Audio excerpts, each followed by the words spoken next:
ውሃ የሌለው ወንዝ፣ እንጀራ የሌለው መሶብ፣ ጡት የሌላት እናት ያው ካጣች ግን ትጠቅማለች። ፍሬ የሌለው ዛፍ፣ ሰይፍ የሌለው ሰገባ ይጠቅማል? ምን ይጠቅማል? ትጥቅ የሌለው ወታደር አሉ። የወታደሮችም በምን ይዋጋል? በምንም አይዋጋም ማለት ነው። ቃለ እግዚአብሔር የማይዝ ክርስቲያን እንደዚያ ነው ማለት ነው። ሰናፍጭ ስትተከል ከስር ያለውን ውሃ እየተሻማች እየተመገበች ማዕድኑን ሁሉ እየተመገበች ሌላውን ዛፍ ተነቃቅለዋለች። የእግዚአብሔር ቃል በልቡናችን ስር ሲሰድ የኃጢአት ዛፍ እየተነቀለ ይሄዳል ማለት ነው። ኦርቶዶክስ ተዋሕዶ ቤተክርስቲያንን የሚነቅፉ ከኛ ቤተክርስቲያን ውጭ የሆኑ አንዳንድ ሰዎች ምን ይላሉ? ኦርቶዶክስ ተዋሕዶ ቤተክርስቲያን ሕፃናትን ለምን ታጠምቃቸዋለች? መጀመሪያ እምነት መቅደም አለበት ይላል። ለመሆኑ የሕፃንን ያህል የሚያምን ሰው አለ? አይጨነቅም። ለዚህ ዓለም አትጨነቁ፣ ለሰማይ መንግስታችሁ ተጨነቁለት። የሰማይ መንግስት ስትፈልጉ የምድር መንግስት ይሰጣችኋል። የሰማይ ሰላም ስትፈልጉ የምድር ሰላም ይሰጣችኋል። የሰማይ ሀብት ስትፈልጉ የምድር ሀብት ይሰጣችኋል። ስለዚህ ለዚህ ዓለም አትጨነቁለት ለማለት ጉድጓድ ውስጥ የሚኖር ሰው ፀሐይን ማየት እንደማይችለው ሁሉ የገዛ ክብሩን የሚያይ ሰው የእግዚአብሔርን ብርሃን ማየት አይችልም። የሚፈርስ የሚበሰብስ የባሰም ልናገር ነው፣ የሚተላ የባሰም ልናገር፣ የሚሸት የሰው ልጅ ምን ያኮራዋል ይላል ሲራክ ነው ያለ። በሶስተኛው ቀን ቀብረው ሲመለሱ የምትለወጥ አይደለህም እንዴ ይላል። ምን ያኮራል? እውቀቱን ስንኮራበት ምን ትፍከ ዘይነሳይከም ካልከ ተምረህ እኮ ነው። የበላይ መምህር እኮ አለብህ፣ አስተምሮሃል እኮ። መልከኛ ብትሆን መልክህን አፍንጫህን አልሰራው እግዚአብሔር ነው የሰራ እንጂ ምን ያኮራል? ሀገር ቢኖርህ ሀገር የሰጠህ እግዚአብሔር ነው ሊመሰገን የሚገባው። ኃይል ቢኖርህ ኃይል የሰጠህ እግዚአብሔር ነው የሚመሰገነው። ብትሰጥ እግዚአብሔር የሰጠህን ነው። ብትናገር እግዚአብሔር ያናገርህን ነው። ምን ቁም ነገር አለው የሰው ልጅ? እኛ እንዲህ ያልን እየኮራን ነው መኖር ያቃተን። ሕፃናት አይዋሹም። አሁን ሕፃን ልጅ እናት ወቤቱና ሰው ሲመጣ የለችም በል ብትለው ምንድን ነው የሚለው? እናት አለች የለችም በል ብላኛለች እንጂ አለች ነው የሚለው። ይህንን ነው ተመልከቱ። አየህ፣ እውነተኛ ነው ሕፃን፣ እውነተኛ ነው። እውነተኛ ሁኑ፣ አትዋሹ፣ አትቀልዱ። ውሸታም ነው ሰው ማለት ሲያገባ መዋሸት፣ ሲምን ሲል መዋሸት፣ የሌለውን አለኝ ማለት፣ ሳይደርስ ደርሻለሁ ማለት። ውሸትን ደግሞ እንደ ቀላል ታወታላችሁ። የመርዝ ትንሽ እንደሌለው የኃጢአት ትንሽ የለውም። የኃጢአት ትንሽ የለውም። መርዝ ከሆነ ይገልሃል፣ ኃጢአት ከሆነም ይገልሃል። ጋር ይሆን እስመ ሐሰት ርዕሰ አመፃ። ሐሰት የክደት ሁሉ ራስ ነው፣ የኃጢአት የበላይ ነው። ይህንን ውሸት ነው ማጋለጥ ያለብን። እኖር ብለን መዋሸት፣ አንዳንዱ ገንዘብ ብሎ አንዳንዱ ፈርቶ ይዋሻል። ነገ ግን እንታሰራለን። በመኮንነ ጽድቅ በኢየሱስ ክርስቶስ ፊት እንቆማለን። በክርስቶስ ፊት በቆምን ጊዜ ዛሬ በልብስ የሰወርነውን፣ ዛሬ በቀሚስ የሰወርነውን፣ እንደ መነኩሴ ዛሬ በቆብ የሰወርነውን፣ ዛሬ በካባ የሰወርነውን፣ ዛሬ በሻሽ በቀሚስ በመስቀል የሰወርነውን፣ እናንተ ደግሞ በነጠላ የሰወራችሁትን፣ በዝክር የሸፈነውን፣ በመመስወት የሸፈነውን ሌብነት ክርስቶስ ነገ አውጥቶ ይገልጠዋል። ያን ጊዜ ማን ይሸፍነዋል? ተራሮችን ተናዱብን እንዳንል በሱ ፊት ናቸው። የኃጢአት መጋረጃ ሁሉ ተገልጦ የሕይወታችን መዝገብ ወጥቶ ይነበባል። አስመሳይነት መልቀቅ አለበት። ለምንድን ነው ግን እንዲህ ልባችን የደነደነው? አሁን ክርስቶስ ሞተ ቢሉ ሰው ያለቅስ፣ ኃጢአቱ ያስለቅሰው ምን አይል እና እንባን እንዴት ማግኘት ይቻላል የሚል ሊቃውንቱ በጣም ብዙ ተመሳጥረውበታል፣ አመስጥረውበታል። ሳይጸልዩ መዋል ቀኑን እኔ በሰላም የመኖር ስልጣን አለኝ እግዚአብሔር አታስፈልገኝም ማለት ነው። ማታ ሳይጸልዩ ማደር ሌሊቱን እኔ ራሴ እበቃዋለሁ፣ ለሌሊቱ ጥበቃ አንተ አታስፈልገኝም ማለት ነው። ሲበሉ አለመጸለይ ምግቡ ጤና እንዲሆነኝ ራሴ ማድረግ እችላለሁ፣ አትባርከው ማለት ነው። ሳይጸልዩ ማግባት ትዳሩን እኔ ራሴ እበቃዋለሁ፣ ግድ የለም እግዚአብሔር አትምጣብኝ ቤቴ ማለት ነው። ይህ እኮ ነው በእውነቱ። አትጨነቁ። አሁን ስንጸልይ ሁሉ ጸሎቱ በሙሉ የሚያልቀው በጭንቀት ነው፣ በጭንቀት። ለዚህ ነው የሰኞ ውዳሴ ማርያም ደርሰን ዮሐንስ ወንጌል ደርሰን የምናገኘው። ለምን? ጸሎቱ ውስጥ በጣም ብዙ ጉዳይ አለ። የዛሬ ሳምንት ምንድን ነው መሆን? ለእገሌ የምከፍለው ብር ምንድን ነው? ወደፊት የምኖር ከየት ነው? ከማን ጋር ልኖር ይችላለሁ? እገሌ በቀደም ተከናንሞኝ ሄደ ምን ሆኖ ነው? ጸሎት ላይ ነው ሁሉ ሪፖርት የሚቀርበው ማለት ነው። ልጅ የሚሰጥ ማን ነው? እግዚአብሔር ካልሰጠ መከነች ተብላ የምትፈታ በምን ዕዳዋ ነው? እሷ ልጅ ትፈጥራለች እንዴ? ስለዚህ ምክንያት መፋታት ኃጢአት ነው። የግድ እግዚአብሔርን የግድ ልጅ ስጠኝ ብሎ ትግል መቅጠም አይገባል። እግዚአብሔር ልጅ ያልሰጠ ወይ ልጁ ስለማይጠቅም ነው ወይ ጊዜው ገና ስለሆነ ነው። ይህን ማመን ይገባል እንጂ በመካንነት ምክንያት ትዳር አይበተንም። የመጋባት ዓላማው መዳን እንጂ መውለድ አይደለም። ኦርቶዶክስ በዓል ታበዛለች ይላል፣ ግን ራሱ ምን ያደርጋል? የኤችአይቪ ቀን ብሎ ያከብራል። አይገርማችሁ? የኤድስ ቀን እየተከበረ የመላክ ቀን አይከበርም ይባላል። እግዚአብሔር ቢዘገይም የሚቀድመው የለም። እስኪ አንዳንዱ እንዲህ ይላቸዋል፣ ተክለ ሃይማኖት ሰይጣንን አጠመቁት የሚባለ መቼ ወዲህ ነው? ሰይጣን ይጠመቃል? እንደዚህ እንደሚለው ሰው ያለ ሰው ሰይጣን ይባላል። በስመ አብ ወወልድ ወመንፈስ ቅዱስ አሐዱ አምላክ። በስመ አብ ወወልድ ወመንፈስ ቅዱስ አሐዱ አምላክ። በስመ አብ ወወልድ ወመንፈስ ቅዱስ አሐዱ አምላክ። በባህሪው ሞት በመንግስቱ ሽረት የሌለበት ቅድመ ዓለም የነበረ ይህንን ዓለም በካህሊነቱ የፈጠረ ይህንን ዓለም በቸርነቱ የሚመግብ የአባቶቻችን አምላክ ቅዱስ እግዚአብሔር በሀብት ስቦ በረድኤት አቅርቦ በቅዱስ ቦታው ስለሰበሰበን ስለ ቸርነቱ ሁሉ ስሙ የተመሰገነ ይሁን። የእናታችን የቅድስት ድንግል ማርያም የቅዱስ መስቀሉ የቅዱሳን መላእክት የነቢያትና የሐዋርያት የሰማዕታት የጻድቃን የደናግል የመነኮሳት የአባታችን የቡሩክ ተክለ ሃይማኖት በረከትና ረድኤት ከሁላችን ጋራ ይሁን። የተከበሩ አባታችን መላከ ጽጌ ክቡር አራት አይና የኔታ ገብረ ማርያም በመካነ ስብሐት ልደታ ለማርያም የአራቱ ጉባኤያተ መጻሕፍት ምስክር መምህርና የደብረ ጽጌ መጥምቀ መለኮት ቅዱስ ዮሐንስ ቤተ ክርስቲያን አስተዳዳሪ፣ የተከበሩ አባታችን ሊቀ ሕሩያን ቆሞስ አባ ወልደ መድኅን የዚህ ታላቅ ቤተ ክርስቲያን አስተዳዳሪ፣ የተከበራችሁ ሊቃውንተ ቤተ ክርስቲያን በየማዕረጋችሁ ካህናት፣ ዲያቆናት፣ የእግዚአብሔር ቤተሰቦች አንድ አምላክ በሚሆን በአብ በወልድ በመንፈስ ቅዱስ ስም እንደምን አደራችሁ? እንደምን ሰነበታችሁ? እንደምን ቆያችሁ? በቸርነቱ ለዚህ ቀን ያደረሰን ፈጣሪያችን እግዚአብሔር ስሙ የተመሰገነ ይሁን። ሁላችሁን ለአባታችን ለብርሃነ ዓለም ለብሩህ ኮከብ ለብሩክ አባታችን ለተክለ ሃይማኖት የልደት በዓል እንኳን በሰላም አደረሳችሁ። እግዚአብሔር በመካከላችን ተገኝቶ እንዲያስተምረን ቅዱስ ፈቃዱ ይሁንልን። ያው በጣም ብዙ መምህራን አሉ። የኔታ አራት አይና የሚያስተምሩ ነበር። በእውነቱ እምቢ እያሉ ነው እሳቸው እንጂ አስቸግረውኝ ነው በእውነቱ እንጂ እኔ ማስተማር ፈልጌ አይደለም። እያስቸገሩ ግን እምቢ ይላሉ፣ አላስተምርም እያሉ ለወደፊቱ ይተው በሏቸው። እያስቸገሩ ነው፣ አላስተምርም እያሉ ነው እንጂ እሳቸው ነበር የሚያስተምሩ። ደግሞ ምንም ነገር ቢያመካኙ እሺ አይሉ። አንድ ጊዜ ደብረ ብርሃን ቅድስት ሥላሴ ተገናኝተን አይ እርሰው ያስተምሩ እኔ ገና ተማሪ ነኝ አልኳቸው። ከኔታ ክቡር ሊቀ ሊቃውንት ዕዝራ አዲስ እየተማርኩ መንበረ መንግስት እኔ ተማሪ ነኝ፣ ሰው ያስተምሩ፣ ሰው መምህር ነዎት፣ ወንበር ተክለዋል አልኳቸው። ተማሪ ከሆንክ በል ታዘዝ እንግዲህ አሉኝ። ስለዚህ በምንም ምክንያት እያስቸገሩ እምቢ ስላሉ ለወደፊት ያስተምራሉ። ዛሬ ደግሞ እኔ እታዘዛለሁ ማለት ነው። እግዚአብሔር በመካከላችን ተገኝቶ ያስተምረን። ዘተወክፈ አሃደ ሕፃን ዘከመዝ ኪያየ ተወክፈ፣ እንደዚህ ያለውን ሕፃን የተቀበለ እኔን ተቀበለ በሉ። ሁላችሁም እንደዚህ ያለውን ሕፃን በሉ የተቀበለ እኔን ተቀበለ። ድገሙ። እንደዚህ ያለውን ሕፃን የተቀበለ እኔን ተቀበለ። ሶስተኛ እንደዚህ ያለውን ሕፃን የተቀበለ እኔን ተቀበለ። የማቴዎስ ወንጌል ምዕራፍ 5 ቁጥር 5 ማቴዎስ ምዕራፍ 18 ቁጥር 5 የማቴዎስ ወንጌል ምዕራፍ 18 ቁጥር 5 የማቴዎስ ወንጌል ምዕራፍ 18 ቁጥር 5 እስቲ ምዕራፉን ንገሩኝ። ምዕራፍ 18 ቁጥር መያዝ አለባችሁ፣ መያዝ አለባችሁ። እናንተ ዝም ብላችሁ እየሰማችሁ ነው፣ እየሰማችሁ ነው። አንድ የማይጠቅም ነገር ላምጣላችሁ። የማይጠቅም ነገር ውሃ የሌለው ወንዝ ይጠቅማል? እንጀራ የሌለው መሶብ ይጠቅማል? ጡት የሌላት እናት ያው ካጣች ግን ትጠቅማለች። ፍሬ የሌለው ዛፍ ይጠቅማል? ምን ይጠቅማል?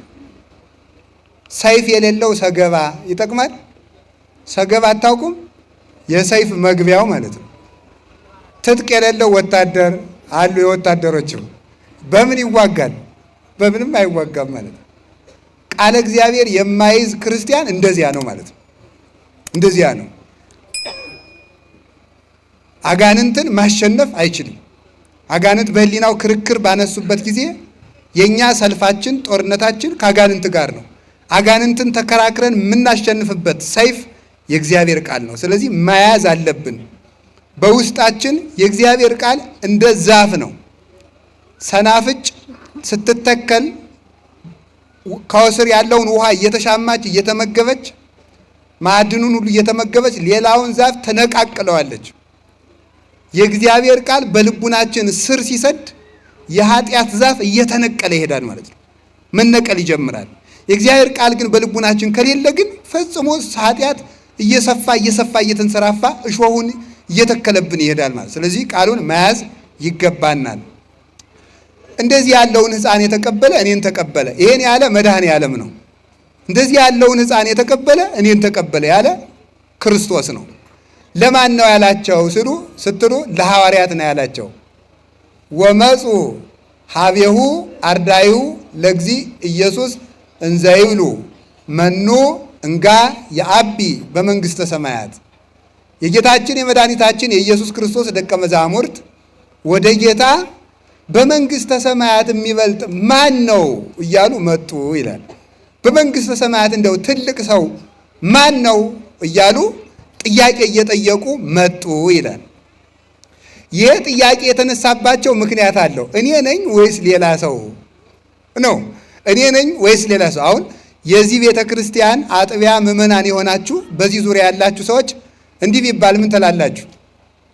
ይህንን ቤተ ክርስቲያን ከልጅነታቸው ጀምሮ የሚያገለግሉ የሚደግፉ አንድ ትልቅ ሰው አሉ ሲባል እኔን ነው የሚሆን አትሉም? ትላላችሁ። እንደዚያ ነው የምንላለ። መልካሙን ለራሳችን ነው የምትወስዱ። እዚህ ሰፈር ሁልጊዜ የሚሰርቅ ሰው አለ ስል ደግሞ ምንድን ነው የምትሉት? እገሌን ሳይሆን አይቀርም ነው የምትሉት ማለት ነው። መልካሙን ለራሳችን ክፉን ለወንድማችን ነው የምንሰጠው ማለት ነው። አሁን ሐዋርያት ምን አሉ? በመንግሥተ ሰማያት እንደው ትልቅ ሰው ማን ነው አሉ።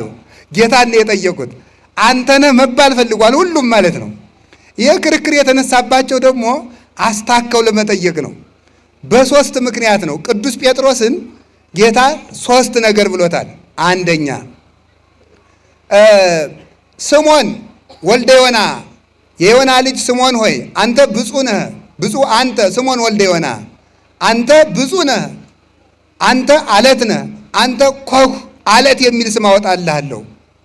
ወበዛቲ ኮክ አሐንጻ ለቤተ ክርስቲያኔ በዚያች አለት ላይ ቤተ ክርስቲያኔን እሰራታለሁ።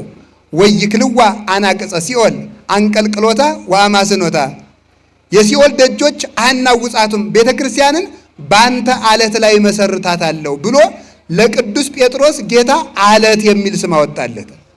አሃ እሺ፣ አለት የሚል ስም አወጣለት። ለእኛስ አላወጣም። እንኳን አለት ድንጋይ የሚል ስም አላወጣለን። እሺ ለምን?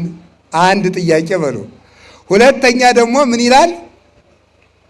ወለከ እሁበከ መራሁተ ዘመንግሥተ ሰማያት ዘአሰርከ በምድር ይኩን እሱረ በሰማያት ወዘፈታይከ በምድር ይኩን ፍቱሐ በሰማያት። በሰማይ ያሰርከው በምድር ያሰርከው በሰማይ ይታሰራል፣ በምድር የፈታኸው በሰማይ ይፈታል። የመንግሥተ ሰማያት መክፈቻ ቁልፍ እሰጥሃለሁ አለው። አሃ ቅዱስ ጴጥሮስ ነው የሚበልጥ ማለት ነው። ሁለተኛ ጥያቄ። ሶስተኛ ደግሞ አንድ ቀን ጸሐፍት ፈሪሳውያን ተሰብስበው መጡና መምህር አሉት ጌታን። አቤት። ለቄሳር ግብር እንክፈል አንክፈል? የዚህ ዓለም አንዱ ተንኮሉ መምህራንንና አባቶችን በፖለቲካ አጣብቂኝ ውስጥ ማስገባት ነው። አንዱ ተንኮሉ አሁን እዚህም ውስጥ እኮ አለ። እዚህ ወሬ ሊጠባ የመጣም ፖለቲካ የምንሰብክ መስሎት የመጣ እዚህም ውስጥ አለ አሁን ማለት ነው። እነማን እንደሆኑ እግዚአብሔር ያውቃል። ለነፍስ ተምረህ ብትሄድ ይሻል ነበር ይልቅ ማለት ነው። አሁን ምን አሉት? ለቄሳር ግብር እንክፈል አንክፈል አሉት። አይ ክፈሉ ቢል አረ የሰውዬ ፖለቲከኛ ነው ሊሉት፣ አትክፈሉ ቢል ደግሞ በመንግስት ላይ ያምጻል ሊሉት ማለት ነው። ችግር እኮ ነው እናንተ። ከሰው ጋር መኖር እኮ ችግር እኮ ነው። ክርስቶስን በዚህ አጣብቂ ጥያቄ ጠየቁት ማለት ነው። ዛሬ የቤተ ክርስቲያን አባቶችን ይሄ መንግስት ልማታዊ ነው ቢባል ፖለቲከኛ ናቸው፣ እኒህ ሰውዬ ተነካክተዋል ማለት ነው ይባላል። ይሄ መንግስት ሌባ ነው ቢባል ደግሞ እኔም አላልኩም አሰረቀም እንላለን። ሌባ ነው ደግሞ ከተባለ ደግሞ ይሄን መንግስት ሊገለብጡ ነው ማለት ነው ደግሞ ይባላል ማለት ነው። ችግር ሁሉንም ሲናገሩ ችግር ነው። ከዚያ በኋላ ጌታን ምን አሉት? ሳንቲሙ የማስቲ ሳንቲሙን አምጡት አላቸው። አመጡት። ዘመኑቱ መልኩ ወመጽሐፉ ከመጽሐፉ ላይ የተጻፈው ስምና ፎቶ የማን ነው አሉ። በቀኝ በኩል የኪሩቤል ስዕል አለው፣ በግራ በኩል የቄሳር ስዕል አለው። ሊያስቸግሩ አይደል የመጡ?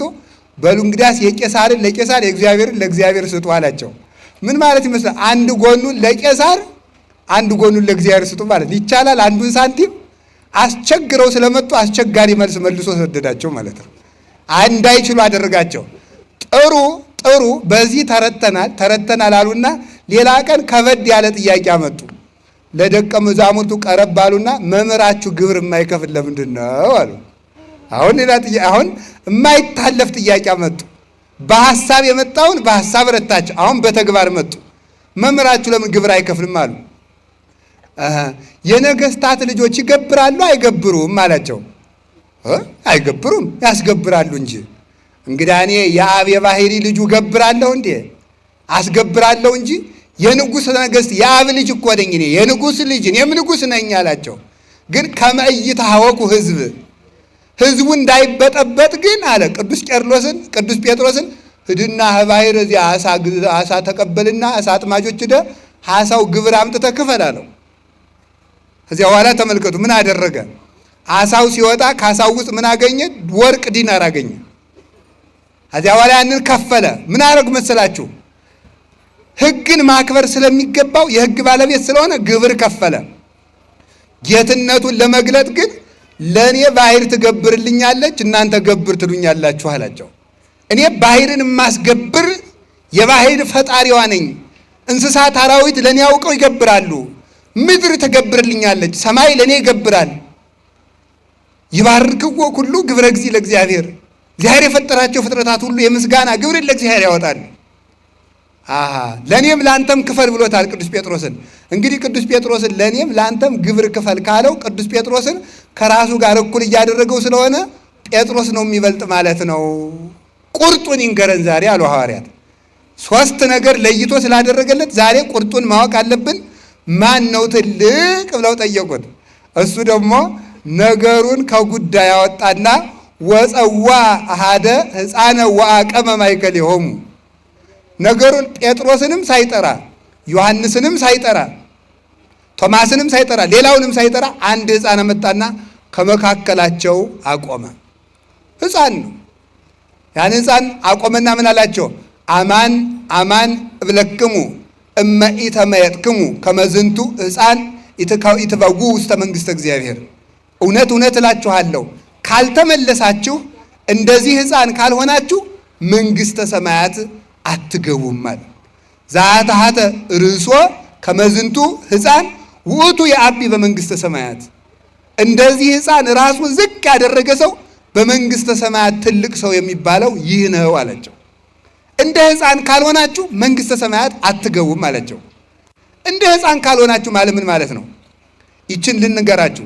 አንድ ሰው መንግሥተ ሰማያት ለመግባት እንደ ሕፃን መሆን አለበት። ሕፃናት አላችሁ? ዛሬ የሕፃናት ቀን ነው በእውነቱ። እንደ ሕፃን ካልሆናችሁ መንግሥተ ሰማያት አትገቡም። የሕፃናትን ጠባይ አንድ ሁለት ሶስት ልንገራችሁ። አንደኛ ሕፃናት አንዱ ጥሩ ጠባያቸው ምንድን ነው? አማኞች ናቸው። ምኖች ናቸው? አማኞች ናቸው። ሁሉ እንደሚያምኑት ማለት ነው። ይሄንን ወስጄ ይሄ ስሙ እንግዲህ ተቀርጾ መስቀል ነው ግን እንጨት ነው፣ ይሄ ወርቅ ይባላል ብለው እሺ። ማን ነው እንደዚያ የሚለው? ሕፃን ማለት ነው። ይሄ ሰው ነው ስሙ ብለው እሺ ነው የሚለው ማለት ነው። ሕፃን አማኝ ነው። ሃይማኖት ይኑራችሁ ማለት ነው። እንደ ሕፃናት ያለ ሃይማኖት የለው ሰው የለም። እነገሌ ቤት ጅብ ታስሯል ቢባል እሺ፣ ማን አመጣው አይል፣ እነማን አመጡት አይል፣ ምን ይበላል አይል፣ ሰዎቹ እንዴት ቤታቸው ሲያስቀምጡት አይበላቸውም አይል፣ ዝም ብሎ ማመን ማለት ነው። ሕፃን አማኝ ነው። ስለዚህ እመኑ፣ ሃይማኖት ይኑራችሁ። አሁን ለዚህ ነው ኦርቶዶክስ ተዋሕዶ ቤተክርስቲያንን የሚነቅፉ ከኛ ቤተክርስቲያን ውጭ የሆኑ አንዳንድ ሰዎች ምን ይላሉ? ኦርቶዶክስ ተዋሕዶ ቤተክርስቲያን ሕፃናትን ለምን ታጠምቃቸዋለች? መጀመሪያ እምነት መቅደም አለበት ይላል። ለመሆኑ የሕፃንን ያህል የሚያምን ሰው አለ? በፍጹም የለም። ሕፃን ምንም ጥርጥር የሌለበት አማኝ ሕፃን ነው። ጥርጥር የሌለበት ሃይማኖት ከሌላችሁ መንግሥተ ሰማያት አትገቡም ማለት ነው። ከቃሉ ጋር ናችሁ? ከቃሉ ጋር ናችሁ? ሕፃን አይፈራም፣ ያምናል። በፍጹም ነው የሚያምነው። ሁለተኛ ደግሞ ሕፃን ምን በላ ምን ጠጣ፣ የሚቀጥለው ዓመት ምን ይሆናል ብሎ አይጨነቅም። ዘንድሮ ድርቅ ይሆናል፣ ፖለቲከኛ በዛ፣ ሰው ተፋጀ ብሎ ይጨነቃል? አይጨነቅም፣ ፈጽሞ አይጨነቅም። ለዚህ ዓለም አትጨነቁ፣ ለሰማይ መንግሥታችሁ ተጨነቁለት። የሰማይ መንግሥት ስትፈልጉ የምድር መንግሥት ይሰጣችኋል። የሰማይ ሰላም ስትፈልጉ የምድር ሰላም ይሰጣችኋል። የሰማይ ሀብት ስትፈልጉ የምድር ሀብት ይሰጣችኋል። ስለዚህ ለዚህ ዓለም አትጨነቁለት ለማለት አንዱ የሕፃን ጠባዩ ይሄ ነው። ሕፃናት አይጨነቁም። ሶስተኛ ደግሞ ሕፃናት ለክብራቸው አይጨነቁም። አይገርማችሁ? አንጥፉልኝ አይሉ፣ ጎዝጉዙልኝ አይሉ፣ ተለቅ ያለውን ወንበር ለእኔ ስጡኝ አይሉ። ዝም ብለው ደው ጉቸት ያለ ማለት ከጭቃው ላይ ሁሉ ማለት ነው። ለክብራቸው አይጨነቁም። ትውት ናቸው ማለት ነው። ቁጭ ብሎ ጭቃው ላይ ማለት ሰው በወርቅ ተቀምጦ እነሱ ሄደው ጭቃው ላይ ቁጭ ይላሉ። ለክብርህ አትጨነቅ ነው። ለክብሩ የሚጨነቅ ሰው በእግዚአብሔር መክበር አይችልም። ለክብሩ የሚጨነቅ ነው። ራሱን ብቻ መስማት የሚችል ሰው፣ ራሱ የራሱ ክብር ብቻ የሚታየው፣ በራሱ ክብር ተለጉሞ የሚኖር ሰው እግዚአብሔርን ብርሃን አያይም። ከጉድጓድ ውስጥ የሚኖር ሰው ፀሐይን ማየት እንደማይችለው ሁሉ የገዛ ክብሩን የሚያይ ሰው የእግዚአብሔርን ብርሃን ማየት አይችልም። ሁልጊዜ እንቁራሪት አሉ የምትጮህ ባሕሩን የማስተዳድረው እኔ እየመሰላት ነው አሉ። በጣም እኮ የሚገርማችሁ ማለት ማታ ማታ ወንዙ ስጮህ አትሰሟትም? እንቁራሪት የምታቅራራ የባሕሩ ጌታ እኔ ነኝ ብላ ነው ማለት ነው። ግን የሚያኖራት ማን ነው? ባሕሩ ነው የሚያኖራት። ባሕሩ ያኖራታል እንጂ እሷ ባሕሩን አታኖረውም። ሰው ከሌለ ዘንድ እኛ ነው ሰው የሰው በላይ የሆን ይመስልናል በእውነቱ ማለት ነው። ስለዚህ ትንሽ ከጸለይን፣ ትንሽ ከጾም፣ ትንሽ ከሰገድን እኮ ኩራታችን እኮ አያስቀምጥም። ስንፈርድ ገና መጸለይ ከመጀመራችን ሳምንት ሳይሆነን እገሌ እኮ አይጸልይም። ገና መጾም ከጀመራችን 3 ቀን ሳይሆነን እገሌ እኮ አይጾምም። አየሁ ይሄን አውደልድል ስንት ቤተክርስቲያን እየጠፋ ይላል። ተመልከቱ። አንዲት ሴትዮ ገዳም ዕለቱን ገብታ አሉ እሳት እየሞቀች እሳቱ ፍንጥር ብሎ ፈጃት አሉ። ፍንጥር ብሎ ሲፈጃት ዕለቱን ገዳም የገባች ዕለት ነው። እናንተ እኛን ጣድቃኖችን እንዲህ የበላ በዓለም ያለውንም እንዴት ሊያደርገው ነው አለች። ዕለቱን ገብታ ማለት ነው። ይገርማል እኮ በእውነቱ ማለት ገና ምኑንም ሳንጀምረው ማለት ነው። አንድ ነገር ሳንጀምር መመጻደቅ መኩራት እንጀምራለን ማለት ነው። እኔ እንዲህ ያለው ጻድቅ ነኝ፣ እኔ እንዲህ ያለው ጸሎተኛ ነኝ። ጸበልጅ ብዙ ገዳማት ታውቃለህ። ብዙ ገዳም ነው የምታውቅ እንጂ ገዳማዊ አይደለም። ብዙ ገዳም ልዞር ትችላለህ፣ ግን ገዳማዊ ግን አይደለም።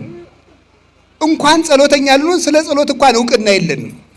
ስለዚህ ስንመጻደቅ ስንመካ ሕፃን ልጅ ለራሱ ክብር አይጨነቅም። አሁን ዓለምን የሚያፋጀው ምንድን ነው? ለራሱ ክብር መጨነቅ ነው። ሁሉም ሰው የኔ ዘር ታላቅ ነው ይላል። የማን ዘር ነው እንግዲያ? ትንሽ እንደው እኮ ግሩም ነው። ሁሉም ሰው የኔ ዘር ትልቅ ነው።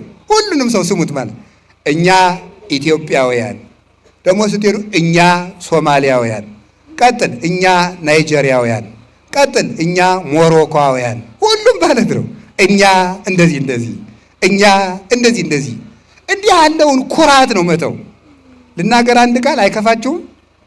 የሚፈርስ የሚበሰብስ የባሰም ልናገር ነው። የሚተላ የባሰም ልናገር የሚሸት የሰው ልጅ ምን ያኮራዋል ይላል ሲራክ ነው ያለ። በሶስተኛው ቀን ቀብረው ሲመለሱ የምትለወጥ አይደለህም እንዴ ይላል። ምን ያኮራል? ቁም ነገር አይደለም ኩራታችን። እውቀቱን ስንኮራበት ምን ትፍከ ዘይነሳይከም ካልከ ተምረህ እኮ ነው። የበላይ መምህር እኮ አለብህ፣ አስተምሮሃል እኮ። እንዲያውም ቅዱስ ባስልዮስ እንኳን ዘቂሳርያማ ሲናገር ምንም ሊቅ ብትሆን የፊደሉ መምህር ይበልጣል። ፊደል አስተምሮሃል። ፊደልን ያላወቅበት ጊዜ ነበር። ስለዚህ የፊደል መምህር ይበልጣል። ምን ያመጻድቃል? ብትማር እውቀቱ ተጭኖብህ፣ ሰው እንደ ሜሞሪ እኮ ነው። መምህር ጭኖብህ ነው ያወቅከው።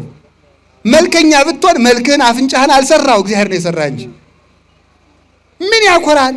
ሀገር ቢኖርህ ሀገር የሰጠህ እግዚአብሔር ነው ሊመሰገን የሚገባው። ኃይል ቢኖርህ ኃይል የሰጠህ እግዚአብሔር ነው የሚመሰገነው። ብትሰጥ እግዚአብሔር የሰጠህን ነው። ብትናገር እግዚአብሔር ያናገርህን ነው።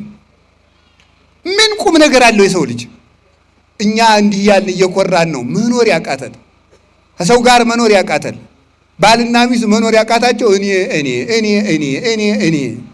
እሷም የራሷን ክብስና ግን የነ ገሌ ዘር የነ ደጃዝማች ገሌ ዘር አያቴ ቄስ ነበሩ። አያትሽ ነው ቄስ እንጂ አንቺ ቄስ አይደለሽም።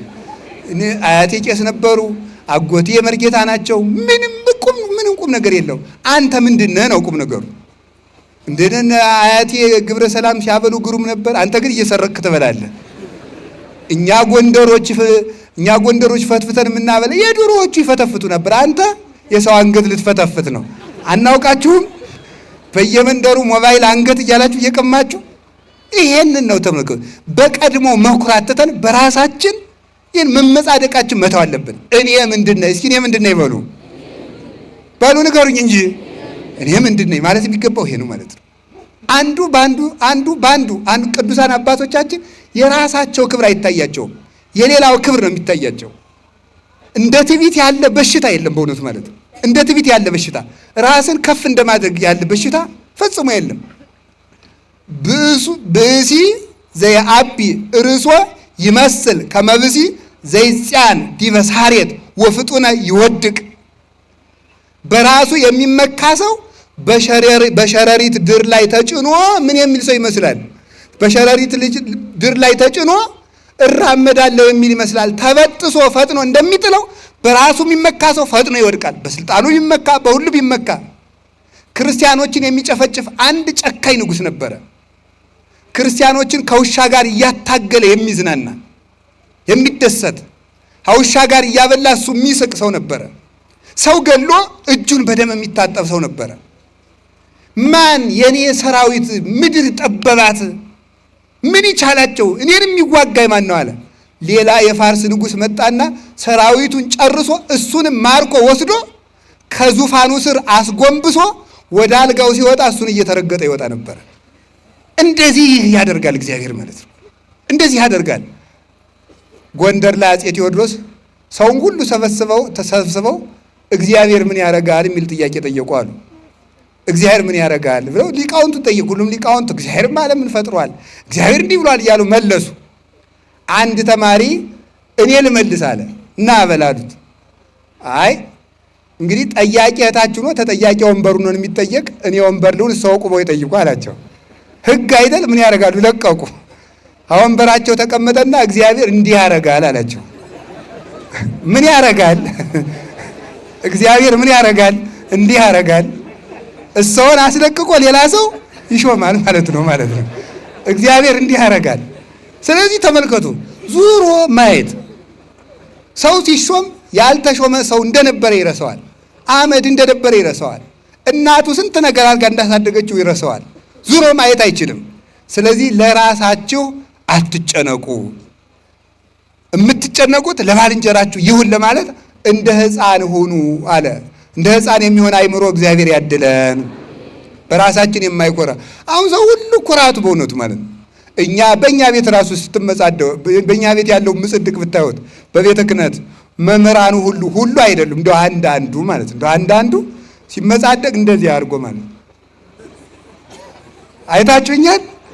እንደዚህ ብሎ ማለት ነው።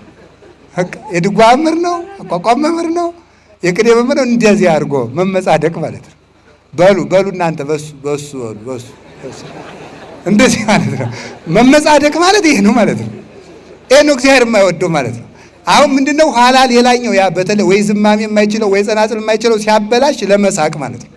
ለመሳቅ ለማይችለው ሰውዬ በሱ ለገሌ ስጧቸው ይላል። ትትና ከሆነ ጥሩ። ይሄ ነው መመጻደቅ ማለት ነው። ስለዚህ በራስ መኩራት፣ በእውቀት መኩራት፣ መመጻደቅ።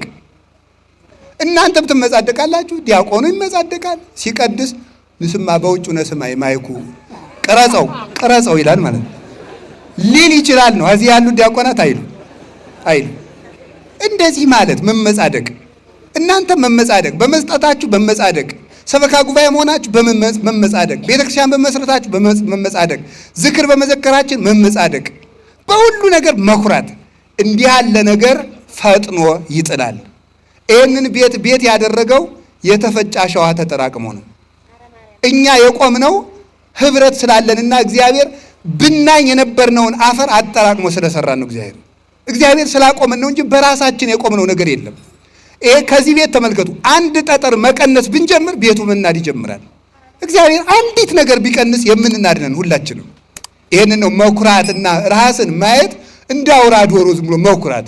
አውራ ዶሮ የሌለውን ክብር ዝም ብሎ ጀምነን የሚኮራ ሰው ዶሮ ነው። እግዚአብሔራዊ አይደለም፣ ሰው አይደለም። ራሱ በእውነቱ ማለት ሰው አይደለም። ጉንዳን እኮ ትበልጣለች፣ አይጥ ትበልጣለች እኮ። ምን የሚያኮራን ነገር አለ? ይሄንን ነው እንደ ሕፃን ካልሆናችሁ አትገቡም ያላቸው። ከቃሉ ጋር ናችሁ። ሌላ ሕፃናት ምንድን ናቸው? እውነተኞች ናቸው። ሕፃናት አይዋሹም። እውነተኛ ሁኑ ማለት ነው። ሰው ዛሬ ውሸቱ በጣም መከራ ነው። እውነተኛ ሁኑ። አሁን ሕፃን ልጅ እናት ወቤቱና ሰው ሲመጣ የለችም በል ብትለው ምንድን ነው የሚለው? እናትህ አለች? የለችም በል ብላኛለች እንጂ አለች ነው የሚለው። ይህንን ነው ተመልከቱ። አየህ፣ እውነተኛ ነው። ሕፃን እውነተኛ ነው። እውነተኛ ሁኑ። አትዋሹ፣ አትቀልዱ። ውሸታም ነው ሰው ማለት ነው።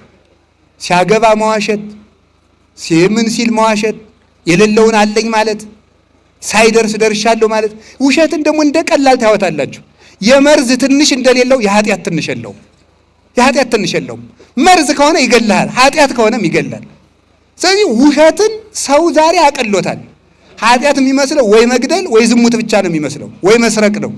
መዋሸት ትልቅ ኃጢአት ነው። እግዚአብሔር እውነት ነው። እንዲያውም እግዚአብሔር እውነት ስለሆነ ከእግዚአብሔር ጋር ቀጥታ ትግል የሚገጥም ሰው ውሸታም ሰው ነው።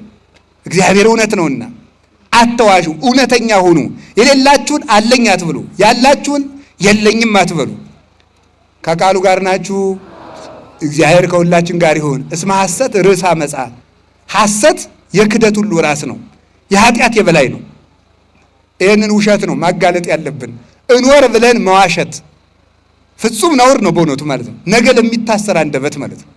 ነገ ለሚታሰር አንደበት እንወር ብለን፣ አንዳንዱ ገንዘብ ብሎ፣ አንዳንዱ ፈርቶ ይዋሻል። ነገ ግን እንታሰራለን። በመኮንነ ጽድቅ በኢየሱስ ክርስቶስ ፊት እንቆማለን። ያን ጊዜ እሱ ምስክር አያሻውም። ራሱ ኃጢአታችን አስጥቶ ይመለከተዋል። ሰጣዩ ለኩሉ ክቡት፣ የተሰወረውን ሁሉ እንደ ስጡ አስጥቶ ገልጦ የሚያይ እሱ ክርስቶስ ነው። በክርስቶስ ፊት በቆምን ጊዜ ዛሬ በልብስ የሰወርነውን፣ ዛሬ በቀሚስ የሰወርነውን፣ እንደ መነኩሴ ዛሬ በቆብ የሰወርነውን፣ ዛሬ በካባ የሰወርነውን፣ ዛሬ በሻሽ በቀሚስ በመስቀል የሰወርነውን፣ እናንተ ደግሞ በነጠላ የሰወራችሁትን፣ በዝክር የሸፈነውን፣ በመመጽወት የሸፈነውን ሌብነት ክርስቶስ ነገ አውጥቶ ይገልጠዋል። ያን ጊዜ ማን ይሸፍነዋል? ተራሮችን ተናዱብን እንዳንል በሱ ፊት ናቸው። የኃጢአት መጋረጃ ሁሉ ተገልጦ የሕይወታችን መዝገብ ወጥቶ ይነበባል። አስመሳይነት መልቀቅ አለበት። የሌላችሁን አለኝ አትበሉ። ከሰው ጋር ለመኖር ብላችሁ ድቁና ሳይኖር አለኝ አትበል፣ ውሸት ነው። ሴቱም ድንግልና ሳይኖራችሁ ነኝ ብላችሁ በተክሊል አታውቁ። ውሸታም ሁሉ የምትዋሹትን ማለት ነው። የማያትዋሹትን አላልኩ። እንዲህ ማድረጋችንን መተው አለብን። እግዚአብሔር ይቀለዳል? እግዚአብሔር ይዘበትበታል? አይዘበትበትም። ሳንታረቅ የታረቅን ምስልን ማስቀደስ ውሸት ነው ይሄ። ስለዚህ ውሸታም አትሁኑ ለማለት እንደ ሕፃን ሁኑ፣ እንደ ሕፃናት እውነተኞች ያድርገን እግዚአብሔር። ከቃሉ ጋር ናችሁ። ሌላ ደግሞ ሕፃናት ምን አይሉም ደግሞ ቂም የላቸውም። ሕፃናት ይሄ ነው ደግሞ የዋሃን ናቸው። ሕፃናት ቂም የላቸውም። ተጣልተው በድንጋይ ተፈራግዘው ነግሬሃለሁ ነገ ይመታል የገሌች ልጅ እንዳትጫወተ እሱ ጋር በበነገው አብሮ ይገኛሉ። ቂማችሁን ተው ለማለት ነው። ሕፃን ሁኑ ያለን ቂም ተው፣ ቂም አይኖርባችሁ። ቂም በሰው ልብ ውስጥ ተቀምጦ የሰውን ሕይወት የሚበላ ትል ነው ይላል ወግሪስ የሚባል አባት። የሰውን ሕይወት የሚቦረብር ቂም ነው። ቂመኛ ሰው ሰላም የለው። ራሱን ትል የቆሰነት አካል እንደሚበላ የሰውን ሕሊና የሚበላ በውስጥ የተቀበረ አውሬ ቂም ነው። እንቅልፍ የሚያሳጣ ሰውን ባየነው ቁጥር አይምሯችን እንዲደማ የሚያደርግ ምንድነው? ቂም ነው። ሰላማዊ ሰው ማን ነው ካላችሁኝ፣ ሰውን ያልበደለ ሰው ነው። በሰው ቂም የማይቋጥ እንዴት ብዬ ቂም ይጥፋልኝ ልንል እንችላለን። እንዴት ብዬ ቂም ይጥፋልኝ፣ የበደለኝ የበደለች ብዙ ነው ልንል እንችላለን። እግዚአብሔር ለአንተ ስንት ነገር ትቶልሃል ነው መልሱ። እግዚአብሔር የ30 ዓመት በደል ከተወልህ አንተ የአንድ ቀን የሁለት ቀን የሶስት ቀን የእህትህን የወንድምህን በደል ለምን አትተውም?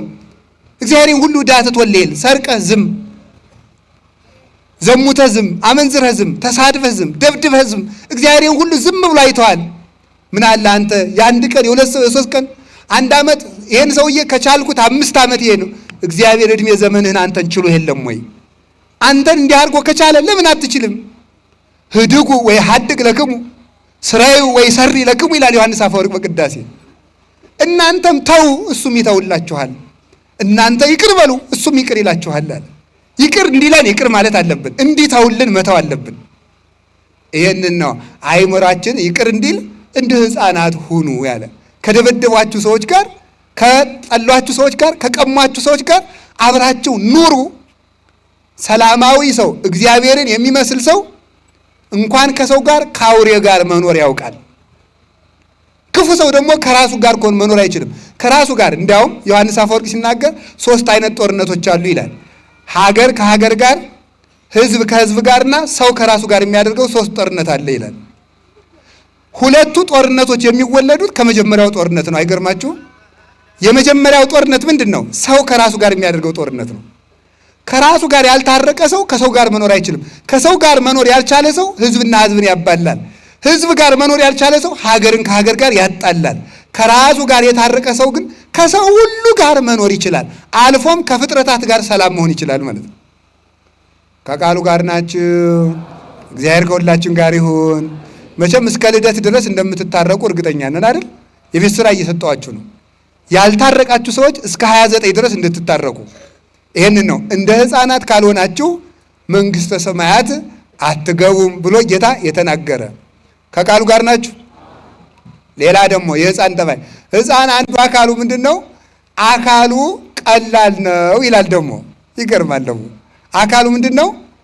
አቤት እያጽቆ ይላል። ተመልከቱ።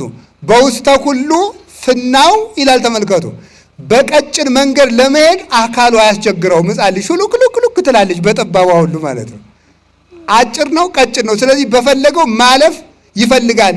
ይበጽሕ ሀበ ዘፈቀደ፣ ወደ ፈቀደው ምን ይላል አለ ይደርሳል። ለምን? አካሉ ቀላል ነው ይላል። በዚህ ዓለም ላይ ተመልከቱ። አንተም በጠባብ መንገድ ግባ፣ ራስህን አክብረህ አትየው፣ ቀላል አድርገው። ጠባብ መንገድን ምረጥ፣ ግዙፍ ነገርን አትውደድ። ስለዚህ ሕፃናት ቀላሎች ናቸው። ስለዚህ እነሱ ጠባብ መንገድን ማለፍ ይችላሉ። አንተም በጠባብ መንገድ እንድታልፍ ብለህ ሰማይ መንገድህ ቀለል ብለህ ኑር። ከቃሉ ጋር ናችሁ። ከቃሉ ጋር ናችሁ። ሲበሉም ቀለል አድርጎ መብላት ማለት ነው።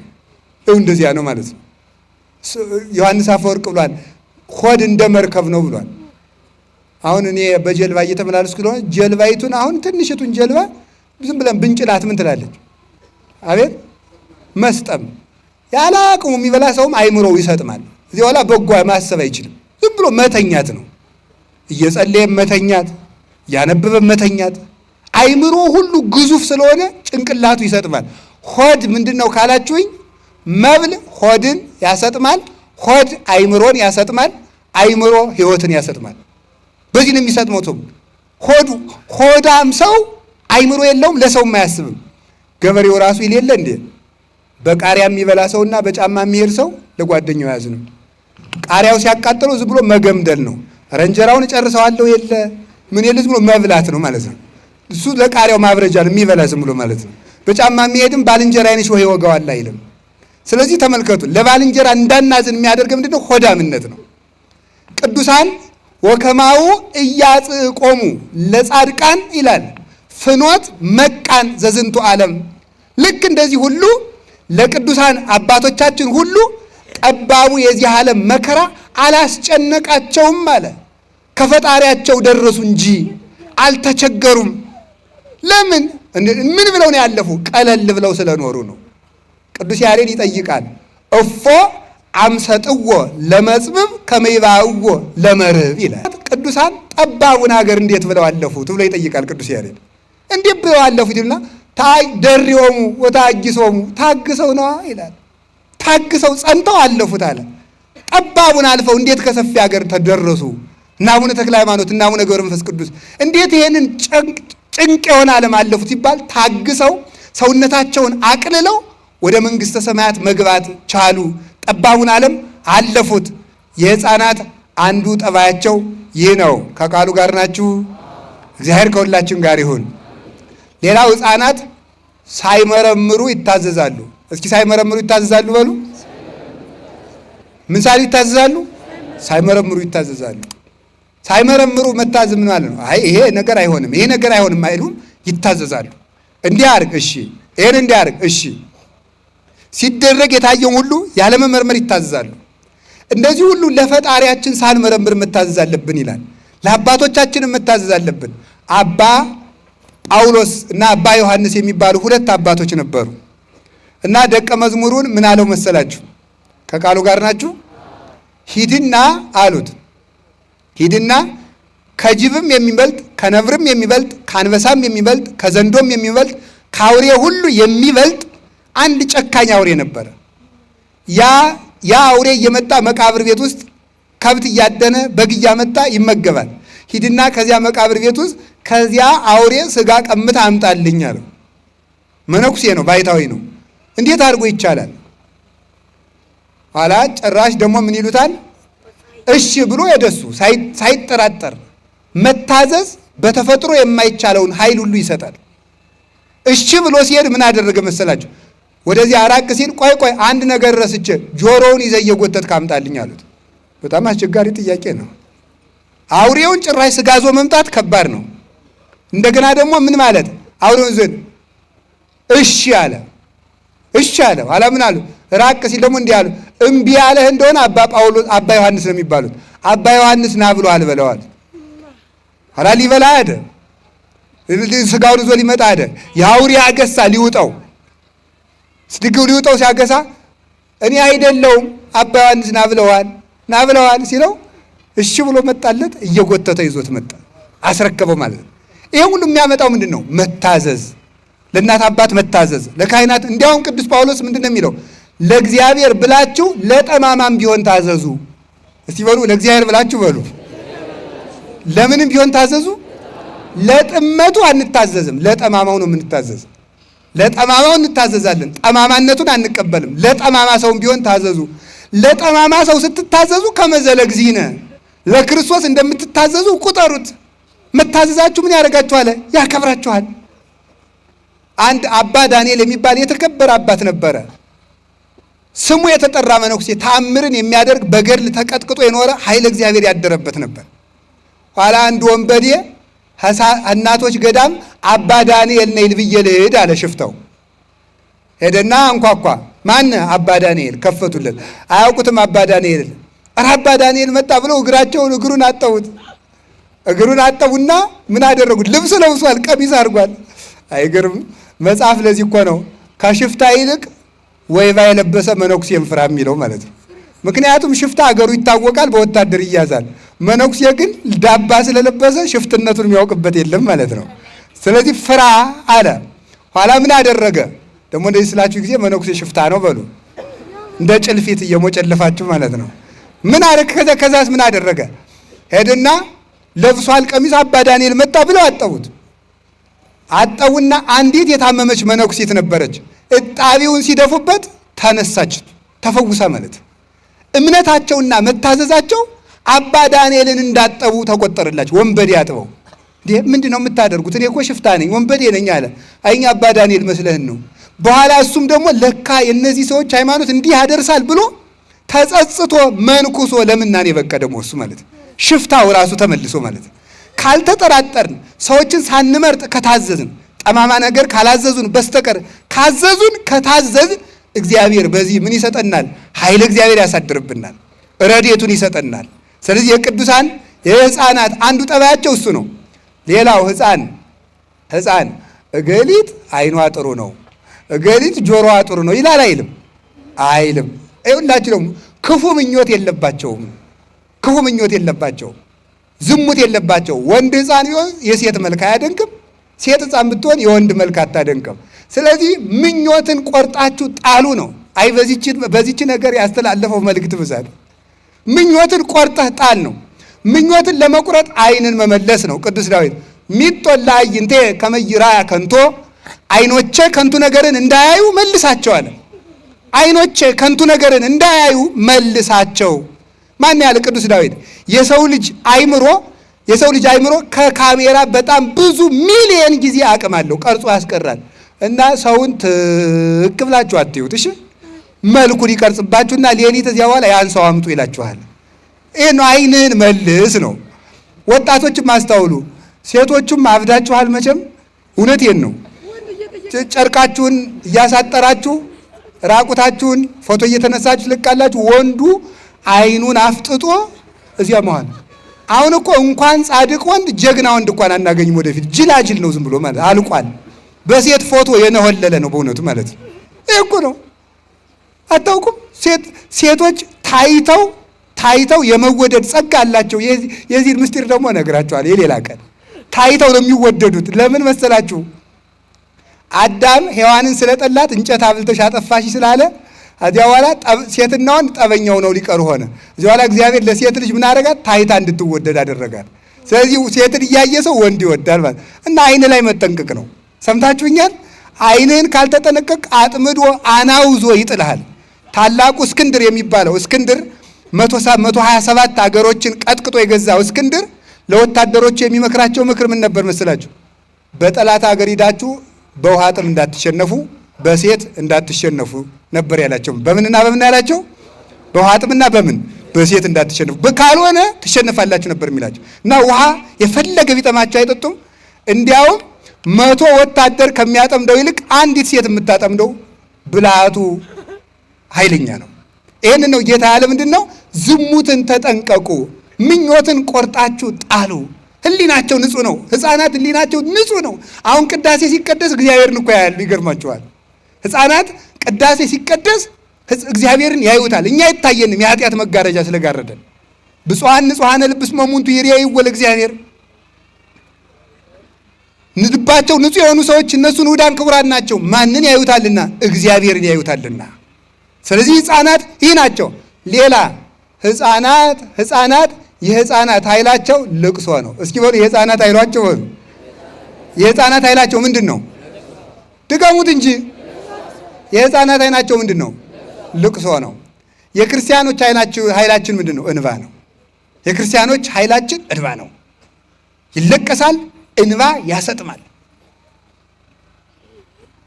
ብረት፣ እሳት ወይም ደግሞ ሌላ ነገር የማይቀደውን ሰማይ ቀዶ የሚወጣ እንባ ነው። እስራኤላውያን 215 ዓመት በግብፅ ባርነት ሲኖሩ ፒራሚድ እያሰሩ ሲያሰቃዩቸው ዱባ እያበሉ የማይጠቀሙበትን ጡብ ሊቃውንቱ እንዴት ተርጉመውታል? ዛሬ ግብፅ የምትኮራበትን ፒራሚድ የሰሩት ግብፃውያን ናቸው።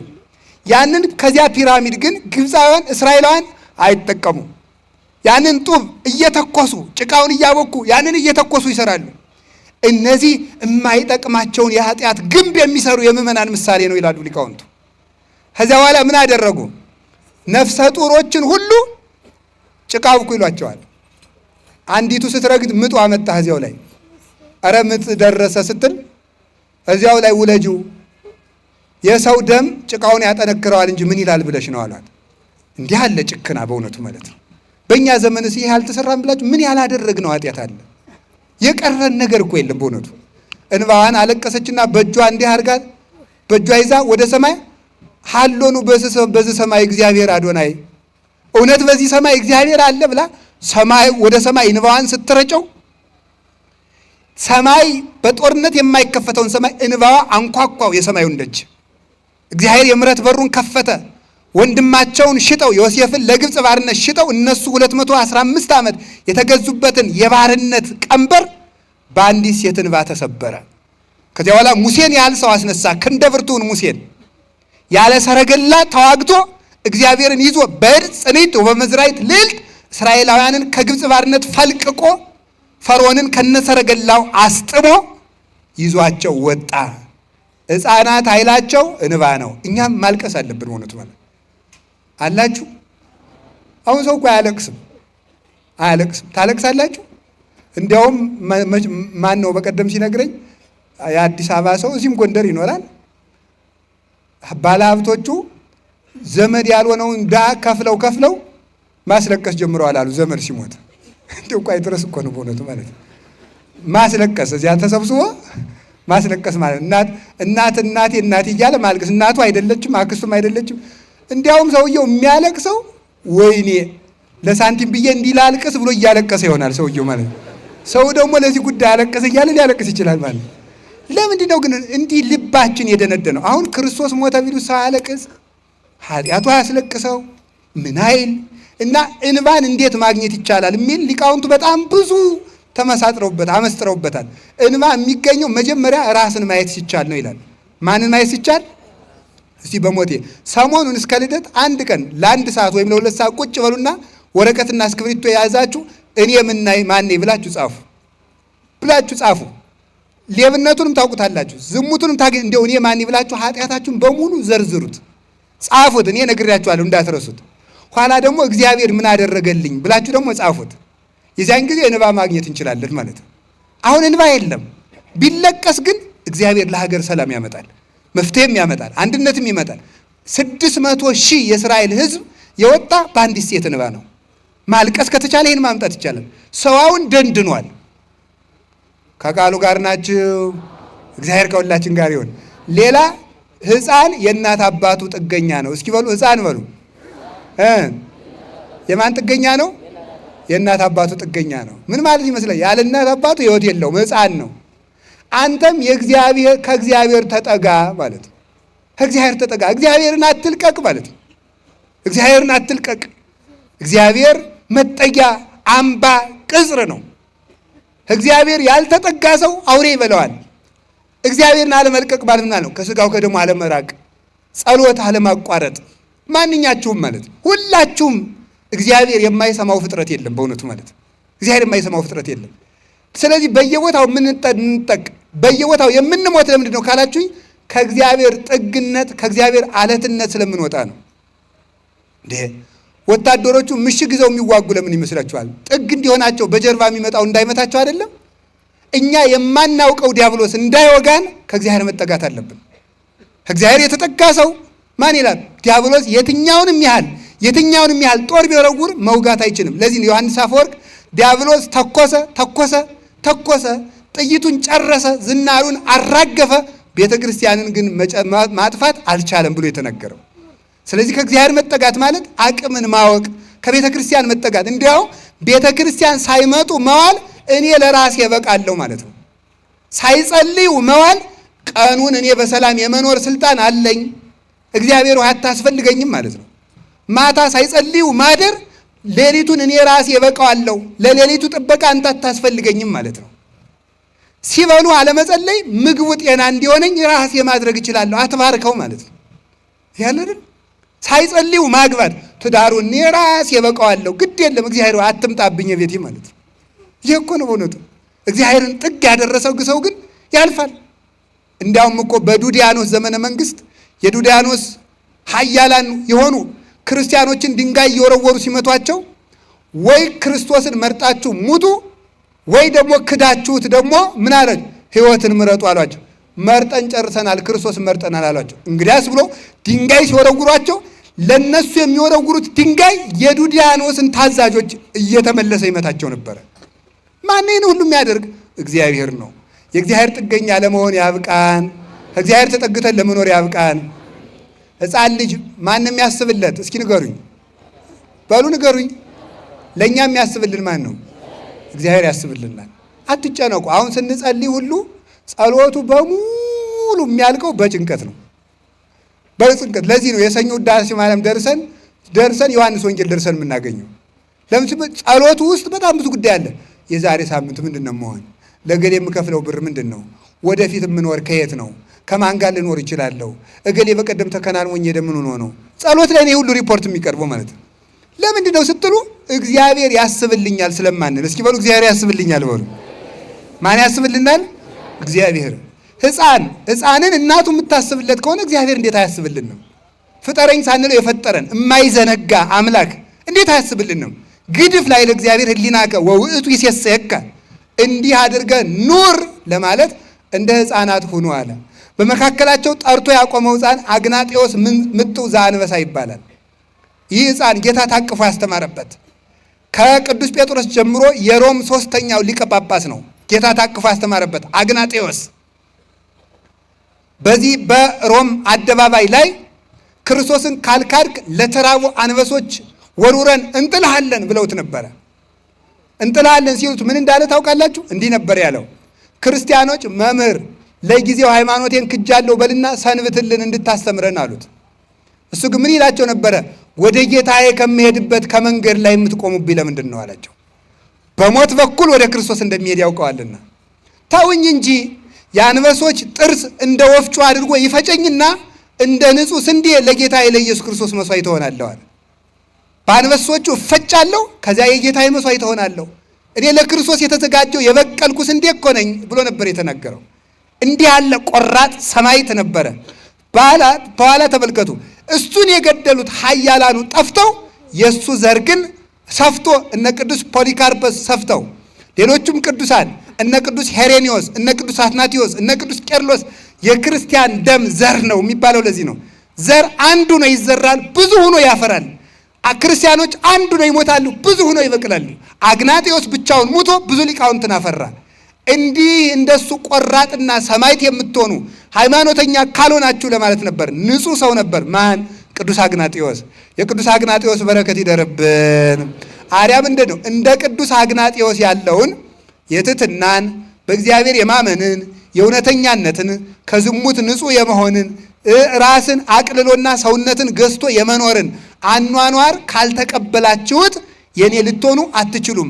ይህን ሕፃን የተቀበለ እኔን ይቀበላል ማለት እንደ አግናጤዎስ ያለ አኗኗር ያለው ሰው እኔ አድርበታለሁ። አንድ ሁለተኛ፣ እንደዚህ ሕፃን ቅዱስ የሆነውን እንደ አግናጤዎስ ያለውን ቅዱስ በምልጃ በረዴት የተቀበለውን ሰው እኔን ተቀበለ። ስለዚህ ምን ማለት ነው? እንደዚህ ሕፃን ያለውን የተቀበለ እኔን ተቀበለ ማለት ቅዱስ አግናጤዎስን የተቀበለ ክርስቶስን ይቀበላል። ቅዱስ አግናጤዎስን መስለው እንደዚህ ያለውን ያለ ይህን ሕፃን ብቻ አላለም። ቅዱስ አግናጤዎስን መስለው የተወለዱ ቅዱሳንን ሁሉ የተቀበለ እኔን ይቀበላል። እንግዲያውስ በቅድስና የተወለዱ ሕፃናትን ቅድስና ማክበር፣ ምልጃቸውን ማመን፣ በስማቸው መማፀን ክርስቶስን መቀበል ነው። ከነዚህም አንዱ አቡነ ተክለ ሃይማኖት ይባላሉ ለማለት ነው። የሁሉ ዙሪያ ከነዚህ አንዱ አቡነ ተክለ ሃይማኖት ናቸው። ዛሬ ልደታቸው ነው። ለምንድን ነው የምናከብረው? ሕፃን የእሳቸው ልደት ለምን እናከብራለን? እንደዚህ ያለውን ሕፃን የተቀበለ እኔን ይቀበላል ብሏል። የተክለ ሃይማኖትን ልደት ማክበር የክርስቶስን ልደት ማክበር ነው። ለምንድን ነው እንደዚያ የሚሆነው? ለክርስቶስ የኖሩ ስለሆኑ፣ ለክርስቶስ የኖሩ ራሳቸውን ጥለው የኖሩ ስለሆኑ እንዲያውም አሁን ዛሬ በየሜዳው እየመጣ ኢየሱስን ተቀበል ይላል። ኢየሱስን ተቀበል ይለኛል። እኔ ተክለ ሃይማኖትን ስቀበል ኢየሱስን ተቀብያለሁ። ሐዋርያትን ስቀበል ኢየሱስን ተቀብያለሁ። እናቱን በእናትነት ስቀበል ኢየሱስን ተቀብያለሁ። ይኸው ነው። ቅዱሳንን የተቀበለ ክርስቶስን ይቀበላል። እንዲያውም ቅዱሳንን የሚያቃልል ሰው ክርስቶስን አይቀበልም ማለት ነው። ምክንያቱም እሱ ምን ብሏል? ይህን ሕፃን የተቀበለ እኔን ይቀበላል ብሏልና። ቅዱሳንን የማይቀበል ሰው ክርስቶስ በሱ አድሮ አይኖርበትም። ወደ አባታችን ወደ አቡነ ተክለ ሃይማኖት ልደት ልውሰዳችሁ። እንደዚህ ያለውን ሕፃን የተቀበለ እንደማን ያለውን? እንደ ተክለ ሃይማኖት ያለውን፣ እንደ ቅዱስ ቂርቆስ ያለውን።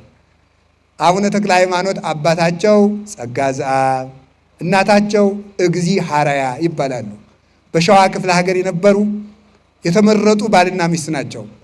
ከተመረጡ ከተከበሩ ቅድስና ካላቸው ቤተሰብ የታጨች የእናታችን የእግዚ ሐረያ ስሟ የቀድሞ ስሟ ሳራ ትባላለች። ታጭታ ለጸጋ ዘአብ ለንጹሕ ካህን ለንጹሕ ዲያቆን ለጸጋ ዘአብ ታጨች።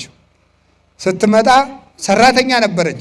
እጇ ከመፍተል ከመስፋት ከመስራት የማይወዝን ትጉ ታማኝ ንጽሕት ምራት ነበረች ማለት ነው። ኋላ የጸጋ ዘአብ አባት አይቶ ይችንስ ሳራ ብቻ አይደል መባል ያለባት፣ ሳራ ሳይሆን መባል ያለባት እግዚ ሐረያ ጌታ የመረጣት መባል አለባት። እንዴት ያለች ትጉ ሃይማኖት ያላት ጸሎት ያላት እጇ ከስራ ከማይወዝን። አሁን ዛሬ ሴቱ ትሰራላችሁ? አሰሩም እኮ አሰሩም። ልብስ ሲያምራችሁ ፖርሳችሁን አንጠልጥላችሁ እንደ ሰው ቡቲክ ማለት ነው። ነጠላ አትፈትሉ፣ መቀነት አትፈትሉ፣ ጋቢ አትፈትሉ ብሎ ማለት ነው። አሁን ወጥም ራሱ ብዙ የከተማ ልጆች ወጥ እንኳን መስራት የማይችሉ እየሆኑ ነው ሴቶቹ ማለት ነው። በምንም ታምር አይሰሩ። አይ ሰው ልጄ ወጥ መስራት የለባት ትምህርቷን ትማረዋን ነው እያለች ቀውላላ እያደረጋችኋቸው። ወጥ መስራት አለባችሁ በእውነቱ ማለት ነው። መትጋት እግዚአብሔርን የሚያስመስል ስራ እኮ ነው። ሴት በስላሴ የተመሰለች እኮ ስላሴ ሁል ጊዜ ለዚህ ዓለም እንደሚሰሩ ተግታ ስለምትሰራ ነው። ትፈትል ትሰፋ ነበረ ስትሰራ ከዚያ ጌታ የመረጣት አላት። ጀዋላ እናት አባቶቻቸው ሞቱ። ጸጋ ዘአብና እግዚአብሔር አብረው ብቻቸውን ኖሩ። በትዳራቸው ተከባብረው ሲኖሩ እሱ የተቀደሰ ካህን ነበረ፣ ከቤተ ክርስቲያን የማይለይ ቦ አመይ ገይዝ ለአጢነ ዕጣን ቤተ ክርስቲያን ዕጣን ለማጠን የሚሄድበት ነበረ ጊዜ ነበረ። ወቦ አመይ ገይዝ ለዘምሮ ዳዊት ለመዝሙረ ዳዊት ለመጸለይ ቤተ ክርስቲያን የሚሄድበት ጊዜ ነበረ። ይሄን ሁሉ በቀን ነው የሚያደርገው። ወቦ አመይ ገይዝ ለምህሩ ሃይማኖትን ለማስተማር ወደ ቤተ ክርስቲያን የሚገሰግስበት ጊዜ ነበረ። ወቦ አመይ ገይዝ ለአንብቦ መጻሕፍትን ለመመልከት ወደ ቤተ ክርስቲያን ይመጣ ነበረ። ወቦ አመይ ገይዝ ተመልከቱ ለገቢረ ትሩፋትና የቅድስና ስርዓትን አብዝቶ ለመስራት በቀን 5-6 ጊዜ ወደ ቤተ ክርስቲያን ይገሰግስ ነበረ። ማን? ጸጋ ዘአብ እንዲህ ያለ ካህን። እሷም የታመነች ነበረች። እናንተም የታመን እንግዲህ የሁሉ ቄስ ባል ወደ ቤተ ክርስቲያን መገስገስ የሚችለው ሚስቱ ታማኝ ስትሆን ነው። ነገረኛ ሳትሆን የቀረች እንደሆነ ማለት ነው። ሁልጊዜ ቅዳሴ ምንድን ነው ማትል እኔን እኮ ትተኛ። አሁን ዛሬ እኮ ብዙ ሴት አሉ ነው እኔ አልሰማሁም። ቄስ ማግባት አንፈልግም ይላል አሉ። ለምንድን ነው የሚለው? ኧረ መታሰር ነው ለመፋታት አቅደው እንደው ሞታለሁ አትሉም? እንደው እኮ ይገርማል እኮ እናንተ ገና ኑሬ እፋታለሁ ብላችሁ እንዴት እንደዚያ ትላላችሁ? መታደል እኮ ነው ለካህን ሚስት መሆን። ዛሬ እንዲህ ሲገሰግስ እሷ ታማኝ ናት። ልጅ አጡ ተቸገሩ፣ መካን ሆኑ። የትዳር መከራው ልጅ ማጣት ነው። ልጅ ማጣት ደግሞ ዓላማ አይደለም፣ ማወቅ ያለባችሁ ማለት ነው። ልጅ ማጣት ዓላማ አይደለም። ልጅ የሚሰጥ ማን ነው? እግዚአብሔር ካልሰጠ መከነች ተብላ የምትፈታ በምን ዕዳዋ ነው? እሷ ልጅ ትፈጥራለች እንዴ? ስለዚህ ምክንያት መፋታት ኃጢአት ነው። የግድ እግዚአብሔርን የግድ ልጅ ስጠኝ ብሎ ትግል መቅጠም አይገባም። እግዚአብሔር ልጅ ያልሰጠ ወይ ልጁ ስለማይጠቅም ነው ወይ ጊዜው ገና ስለሆነ ነው።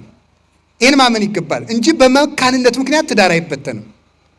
የመጋባት ዓላማው መዳን እንጂ መውለድ አይደለም። ከተገኘ መውለድ አንዱ የትዳር አካል ነው። አግብቶ አለመውለድ ደግሞ ዝሙት ነው። አግብተው የማይወልዱ ሰዎች ከዘማውያን አይሻሉ። መውለድ ይገባል። ክርስቲያን እንዲያንስ የምታደርጉ ለምንድን ነው? አትወልዱም? ሆዳሙ ናችሁ እኮ ነው። ነገ ልጅ ወልጄ እኔ ምን እበላለሁ ብላችሁ ማለት ነው። ስሩ፣ እግዚአብሔር ያሳድጋል። ለምናችሁ ሲሆን አታሳድጉም? እመቤታችን እኮ ለምናን ያሳደገችው የአምላክ እናት እንኳን ሆና አምላክ እንኳን በልመና እንጀራ ነው ያደገ። ውለዱ፣ አሳድጓቸው፣ ስሩ፣ ሰነፍ አትሁኑ፣ እግራችሁን ዘርግታችሁ አትዋሉ። ደግሞ ልጅ ውለዱ። ሀጣችሁ ደግሞ እግዚአብሔርን አመስግኑ። ቢታጣም እግዚአብሔር ይመስገን፣ ቢገኙ እግዚአብሔር ይመስገን። ልጅ አጥተው ኖሩ። ኋላ አንድ ቀን እግዚአብሔር እንዲህ አለችው፣ ወንድሜ ብትሰማኝ ምክር መክር ነበር ይላል አለችው። የሚስት አንዱ እርዳታዋ ምክር ነው። ብትመክረኝ መክር ነበር አለችው። መልካም ከሆነ ሰማሻለሁ አላት። አይ ገንዘባችን ሁሉ ለድሃ እንስጠው ምን ያደርግልናል አለችው። አይ ምክርሽ መልካም ነው፣ ግን ደግሞ መጽሐፍ ለመስጠት አትቸኩል፣ ኋላ ሰስጠት ትጸጸታለህ ይላል አለ። አይ እግዚአብሔርን በመቃብር ማን ያመሰግነዋል ብለህ ነው? ከሞትን ወዲያን መጸውተው እንወቅበት አለችዋል። መልካም ነው። ህንፃ ወውሉድ የአብዩ ስመ ወምኔሆሙ ብእሲት እንተሰናይ ልባ። ህንፃና ልጅ ስም ያስጠራሉ። ከዚህ ሁሉ ይልቅ ልቧ ያማረች ሚስት መልካም ጸጋ ናት። እንዴት ያለ ምክር መከርሽኝ? እሺ አላት። ኋላ ገንዘባቸውን በሙሉ ለድሃ መጸወቱ። ሰራተኞቻችንም ነፃ እናውጣቸው አለቻቸው። ገረድ ሎሌ አይባሉ። እዚያ ላይ ምን አለ? በሉ እንግዲህ ሰራተኞች ሁሉ ነፃ አውጡ። ሎሌዎችም የእግዚአብሔር ወንድም ተባሉ፣ ገረዶችም የእግዚአብሔር የጸጋ ዘአብ ወንድም ተባሉ፣ ገረዶችም የእግዚአብሔር እህት ተባሉ እንጂ እንግዲህ ገረድ ሎሌ አትባሉ፣ ነፃ አውጡ አሏቸው። ምን አረግነ እናንተ የምንለይ አጥፍተን እንደሆነ ግረፉ እንዳሏቸው። ኧረ አትገረፉም፣ ከወደዳችሁ ከእኛ እንለይም ካላችሁ ልጅ ሆናችሁ ኑሩ እንጂ እንግዲህ ገረድ አይደላችሁም አሏቸው። ነፃ ወጧቸው። ገንዘባቸውን ሁሉ ለድሃ ሰጡ። የቅዱስ ሚካኤልን ዝክር ይዘክሩ ነበር በወር ቅዱሳን እንዲታሰቡ እንደው መቼስ የዚህ ዓለም ሰው በደሉ መከራ የቅዱስ ሚካኤል፣ የቅዱስ ገብርኤል፣ የመላእክት በዓል፣ የሰማዕታት በዓል፣ የጻድቃን በዓል ስንል ለምንድን ነው እንደዚህ የሚደረግ? ኦርቶዶክስ በዓል ታበዛለች ይላል። ግን ራሱ ምን ያደርጋል? የኤችአይቪ ቀን ብሎ ያከብራል። አይገርማችሁ? የኤድስ ቀን እየተከበረ የመልአክ ቀን አይከበርም ይባላል። ስለ ኤድስ እንድንከበር የተደረገው ለምንድን ነው? ሰው የኤችአይቪ ቀን በመጣ ጊዜ በኤድስ እንዳይጣል ሩዋንዳ ነው የት ውስጥ ነው አሉ። ኤድስን ለመከላከል ምን እናድርግ ተባለውና አሉ አንድ ጊዜ ሰው አልገባው ስላለ ደህና ዋላችሁ ሲባል መልሱ አልቀናል ይሆን ተባላሉ። ደህና ዋላችሁ አልቀናል፣ ደህና ሰነበታችሁ አልቀናል። እንዲሁ እኮ ግሩም ነው በእውነቱ ማለት ነው። ትዝ እንዲለው ማለት ነው። እንደዚህ ከሆነ ሰው በሽታ ትዝ እንዲለው በዓል ካከበር በሽታ ትዝ እንዲለው ባለ ውለታ የሆነ ቅዱስ ትዝ እንዲለን በዓል ማናከብረው ለምንድን ነው? የእጅ መታጠብ ቀን አለ እኮ ይገርማል እኮ የእጅ መታጠብ ቀን የለም አለ። የጥፍር ቀን ማለት ነው። አሁን ደግሞ ቅዱሳን አይመሰገኑም ይላል። ቅዱሳን አይመሰገኑ ምስጋና ያስፈልግ ነው። ታንክስ ጊቪንግ ዴይ ብሎ ደግሞ ያከብራል። የምስጋና ቀን ማለት ነው። የምስጋና ቀን ተብሎ በዓለም አቀፍ ደረጃ ይከበራል። እዛ ይደል ለውድ ወንድሜ ላቶ ገሌ እንዲህ ስላደረግልኝ አመሰግናለሁ፣ እንዲህ ስላደረግ ተክለ ሃይማኖት አመሰግናለሁ አይባልም። መጽሐፍ ቅዱስ አይፈቅድም። ተመልከቱ ማለት ነው። ሰው አብዶ እዚህ ደርሷል በእውነቱ ማለት ነው። አብዶ ሶፍት ያዋሰውን ባለሱቅ ቴንኪው ብሎ ይሄዳል። ሀገር ያቀኑ ቅዱሳን ደግሞ ሲታሰቡ ደግሞ ነውር ነው ይላል ማለት ነው። ውለታን መርሳት ዲያብሎሳዊነት ነው በእውነቱ ማለት ነው። ሰው የእናት አባቱን ውለታ እንኳን እንዳያስታውስ እያደረጉት። ሲራክ ምንድን ነው የሚለው? የእናትህን ምጥ አትርሳ ነው የሚለው። የእናትህን ምጥ አትርሳ፣ የአባትህን ድካሙን አትርሳው ነው። ሰው ለእናት አባቱ ግድ እንዳይኖረው ሳናውቀው በብቸኝነት ይሄ በራስ ወዳድነት ራሳቸው የሳይንሱ ሰዎች ኢጎ ነው ምናምን በሚሉት ማለት ነው። በራስ ወዳድነት ተይዞ ከራሱ ውጭ እንዳያስብ እናት አባቴስ ቢሆን ለራሳቸው ብለው ተጋብተው ወለዱ እንጂ ለእኔ ብለው ተጋብተው እንዲል አይምሮ የሌለው ሰው እያፈራን በእውነቱ ማለት ነው። ከቃሉ ጋር ናቸው እና የቅዱስ ሚካኤል እንዴት ነው ቅዱስ ሚካኤልን ማናስበው? በእውነቱ እናስበዋለን እንጂ እግዚአብሔር እኮ ውለታን የማይረሳ አምላክ ነው። እኛን ውለታ ትርሶ ያለ አምላክ እሱ ውለታ ይረሳል? እግዚአብሔርስ ይቀናል? የቅዱስ ሚካኤል በዓል ተከበረ። ቅዱስ ሚካኤልስ እግዚአብሔር ነው አልነውን? አምላክ ነው ያለው አለ? ቅዱስ ሚካኤል ታሰበ ተብሎ የሚከፋው እግዚአብሔር ልጆቹን ከፍ የሚያደርግ በጸጋው ያከበረን መልኩን የሰጠን እንኳንስ በቤቱ በዓል እንዲከበራቸው የገዛ ስጋውን ሲሰጥ እንኳን ያልነፈገ ፈጣሪ ነው መድኃኔዓለም።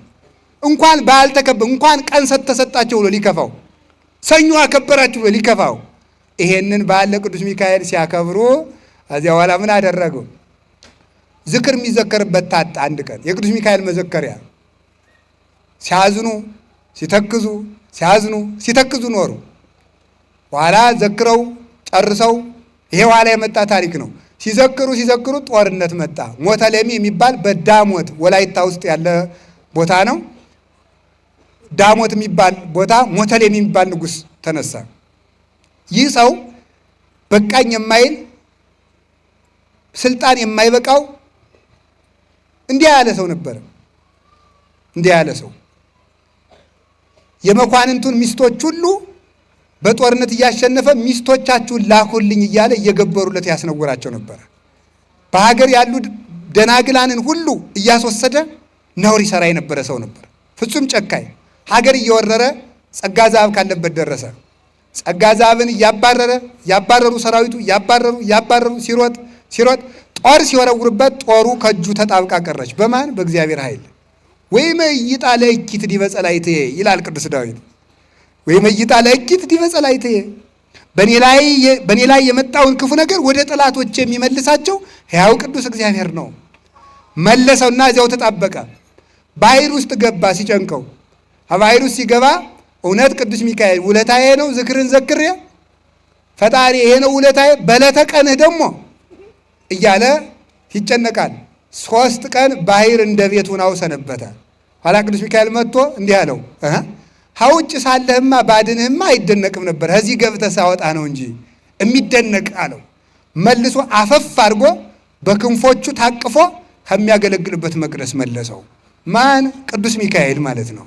ሁላችንም ከመከራ ጉድጓድ ያወጣል። መልሶ አመጣው። እሱም መልሶ ካመጣ በኋላ ደግሞ ሲመለስ እግዚአብሔርን ማርከው ወስደዋታል። ወስደው ውበቷ መልካም ስለነበረች ፊቷ እንደ ፀሐይ ያበራ ስለነበረ ወታደሮቹ አንዱ በእኔ ፈረስ ትጫን ይላል፣ አንዱ ደግሞ ልሸከማት ይላል፣ አንዱ ልዘላት ይላል። እንዲህ እያሉ ግን እግዚአብሔር ጠብቋት ነውር ሳይሰሩባት አይ ይችንስ እኛ እንደርስባትም ለንጉሱ ሚስት ነው መሆን ያለባት አስባላቸው። እግዚአብሔር ቸር አይደለ? ግድ የለም እነሱን ትለፍ እንጂ ደግሞ ኋላ እግዚአብሔር ያውቃል። እዚያ ኋላ ጠብቀው ወሰዱና ቤት አስገቧት። ወስደው ንጉሥ እንዲህ ያለች መልከ መልካም ሴት አምጥተንልሃል አሉት። በሉ ነገ መልካሙን ልብስ አልብሳችሁ ይዛችኋት ነው። እስከዚያ በጎ ልብስ አልብሳችሁ ጥሩ ምግብ አብልታችሁ አሳድሯት። ከዚያ በኋላ ለጣቷ ቀለበት፣ ለእጇ አምባር፣ ለአንገቷ ማርዳ ሙሉ የወርቅ ልብስ አልብሰው ዘውድ አገታጅተው ንጉሥ ልትሆኝ ነው፣ እንኳን ደስ ያለሽ ንግሥት ትሆኛለሽ እያሉ አለበሷት። እሷ ግን ታለቅስ ነበረ። ፈጣሪ ከንጹሕ ካህን ዘር ስጠኝ ብለህ ከጣዖት አምላኪ ልትሰጠኝ ነውን? እንኳንስ ከዚህ ጣዖት አምላኪ ከካህኑም እንኳን ቢሆን አንተን የሚክድ በእኔ የሚያስፈርድ ልጅ ከሆነ ማኅፀኔን ዝጋው ብዬ አልለመንኩህም ወይ ብላ ጸለየች። ታለቅሳለች፣ እንባዋ ይንጠበጠባል። ብይ አልበላም አለቻቸው። ከዚያ በኋላ ምን አደረጉ? አይነሱ ግጥም አድርገው በሉ። በይተኝ እንግዲህ እኛ ምንተኛ ነው አሉ። ተኙ። እሷ ሲተኙላት እንዲህ ያለ ልብስ ለብሼ ብጸልይ ፈጣሪ አይሰማኝም የእነዚህን የጣዖት አምላኪዎችን ብላ አውልቃ ጸሎት ጀመረች።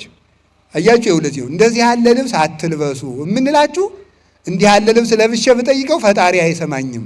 ሰምታችኋል? አዲያ እንግዲህ ልብሱን ጥላችሁ ነው ያልን እንጂ እንግዲያስ ልብሴን ለብሼ እቀራለሁ በሉ ማለታችን አይደለም። እንዲህ ያለ ልብስ ለብሼ ብጠራው አይሰማኝም ብላ ልብሷን አስተካከለችና ስታለቅስ አደረች። ቅዱስ ሚካኤል መጥቶ አይዞሽ በትድኛለሽ፣ እግዚአብሔር ይታድግሻል፣ እኔም እመጣለሁ። ቀኑ መቼ ነው ይላል። እግዚአብሔር በወደደ ቀን አላት። እንዲህ ብሎ ተሰወረ።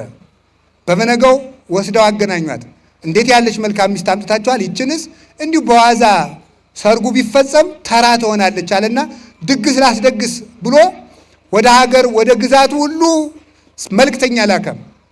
1000 ሰንጋ፣ 1000 ጊደር፣ 1000 የበግ ሙክት፣ 1000 የፍየል ሙክት፣ 70,000 ጋን ወይም ደግሞ ገንቦ ጠጅ ይዘጋጅ፣ ጠላው እንደ ውሃ ይፍሰስ።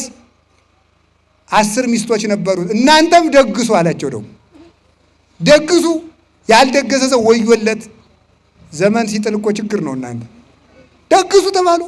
ባላቸውን ደግሰው ሊድሩ ማለት ነው። እንዲህ ያለ ባል ይሰውራችሁ። አዎ ደግሞ ደግሳችሁ ዳሩኝ የሚለው ወይ ግሩም ነው እኮ እናንተ። እንደዚህ ያለ እኮ ሞልቷል። ደግሶ የሚዳር የለም አለ እኮ። አሁን ሚስቱን አስደግሶ በለፋችሁ ልፋት በእንግዲህ እስከ ዛሬ እግዚአብሔር የፈቀደውን ያህል ኖረናል አንቺም እንደወደድሽ ኑሪ ብሎ ሰው የሚያመጣለ። ኋላ እንዲህ ደግሱ ተባሉ፣ ደገሱ። በበነገው ባሉ የዚህ ያለት ሄደ። 8 ቀን ተደገሰ። እስከዚህ ድረስ እግዚአብሔር ዝም ብሎ እያየ ማለት ነው። ዝም። ከዚህ በኋላ ምን ሆነ? በሉ እንግዲህ በፈረስ ጫኗት፣ ተጫነች። ከኋላ ያታርቋት ይላል ደግሞ ማለት ነው። ቀረብ አድርጉት ፈረሱን ይላል። እንደዚህ ያለ እየተነደ እሷ በልቧ ታለቅሳለች። አይ ቅዱስ ሚካኤል ውለታዬ ነው ፈጣሪ፣ ለምንድን ነው እንደዚህ የምታደርገው? ዛዳን ካለ ሳራ እምደ አቤሜሌክ፣ ሳራን ከአቤሜሌክ እጅ ያዳንካት፣ ከፈርዖን ንጉሥ ያዳንካት፣ አገልጋይህን በተኩላ እጅ አትጣላት። ሀብ ስብሐተ ለስምከ እግዚኦ፣ አቤቱ ለስምህ ክብር ስጥ። የክርስቲያኖች አምላክ ወዴት አለ ብለው እንዲሳለቁብህ አታድርግ እባክህን እያለች ታለቅሳለች።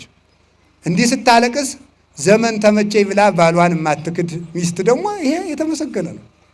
ሲመቸው አላውቅም የማትል ሚስት ማለት ነው። ሴቱም ሲመቻችሁ እንዲያ ናችሁ አይደለም? ዘወር ስትሉ ዘወር ትላላችሁ። ልክ ደግሰሽ ዳሪኝ የሚል ባል እንዳለ ሁሉ ዘወር ሲል ዘወር የሚል ሴትም ሞልቷል። የለም? አዎ የእናንተ ሲሆን ዝም አላችሁ፣ ሞልቷል። እሷ ግን በመከራ ውስጡን አኳን በምቾቱን አኳን ተሹማም ባሏን አልዘነጋችው። አንዳንድ ጊዜ አሁን ዲያቆኑ መከራ እየገባ ነው። ተማሪ ሳለች ያገባትና አስተምራ ውጤቷ ከፊልና የዩኒቨርሲቲ መምህር ስትሆን ረኔ የዚህ ዲያቆን ጋር እኔ የዚህ ማለት ትጀምራለች ማለት ነው። አርፋችሁ ብትቀመጡ ይሻላል። ሰውነታችሁን በቁስል መጥቶ እግዚአብሔር የተመካሽበትን ሰውነት ሁሉ ነዶ እንዲጠፋ ያደርገዋል። እግዚአብሔር የነበራችሁበትን አትርሱ። ሐመድ አንስቶ እግዚአብሔር ከየት እንዳደረሳቸው። ሳራ ያንን የዲቁና ባሏን አልረሳቸውም በእውነቱ ማለት ነው። የንጉሥ ሚስት ሁኚ ብትባል እንኳን እምቢ አለች። እዙ አተደ ሄዱ ደረሱ። ነገ እንግዲህ ለጣዖቱ አሰግጄ ነው አለ። ዘወላ ሌሊቱ እንደ ሽል ሌሊቱ ሆኖበት አደረ። አለጋለት ብሎ ጣዖታቱ ተዘጋጀ። ሊያሰግዳት ቀረበ። ድግሱ ቀረበ። ሰራዊቱ ከበቡ፣ ህዝቡ ከበበ። ሊያሰግዳ ይዟት ሲመጣ ቅዱስ ሚካኤል በመብረቅ ከች አለና እዚያ በኋላ በሁለት ክንፎቹ አፈፍ ብሎ ሳራን ይዟት ሄደ። ያ ተመልከቱ። እግዚአብሔር ቢዘገይም የሚቀድመው የለም። እስኪ በሉ እግዚአብሔር በሉ። ቢዘገይም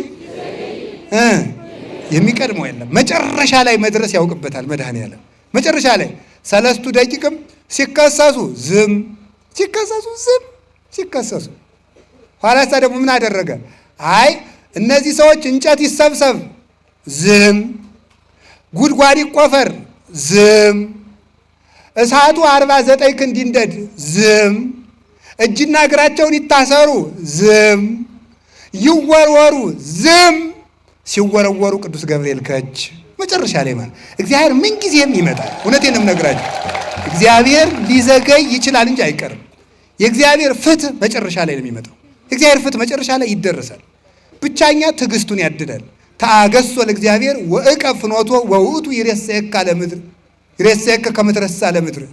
እግዚአብሔርን ታግሰህ ጠብቀው። ብዙ ሰው ለጸሎቱ ትዕግስት የለውም። ዛሬ መልስ እንዲመልስልን እንፈልጋለን። ከቆየነው ግን እግዚአብሔር ጸጋ ይሰጣል። ምን አለ? ይህ ሞተ ለሚ ልቡ እንቡዝ ሆነ። እንቡዝ ሆነ ማለት ልቡ ጠፋ።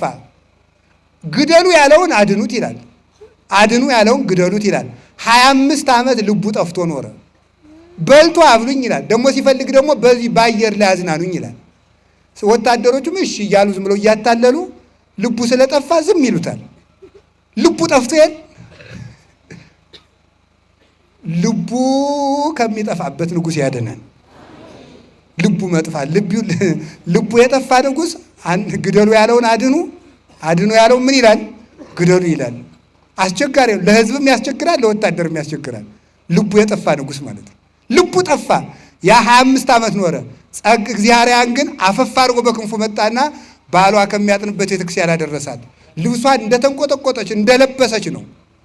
ጸጋ ዛብ እየዞረ ሲያጥን ዘውድ የተቀዳጀች ንግሥት ቆማለች በሴቶች መቆሚያ።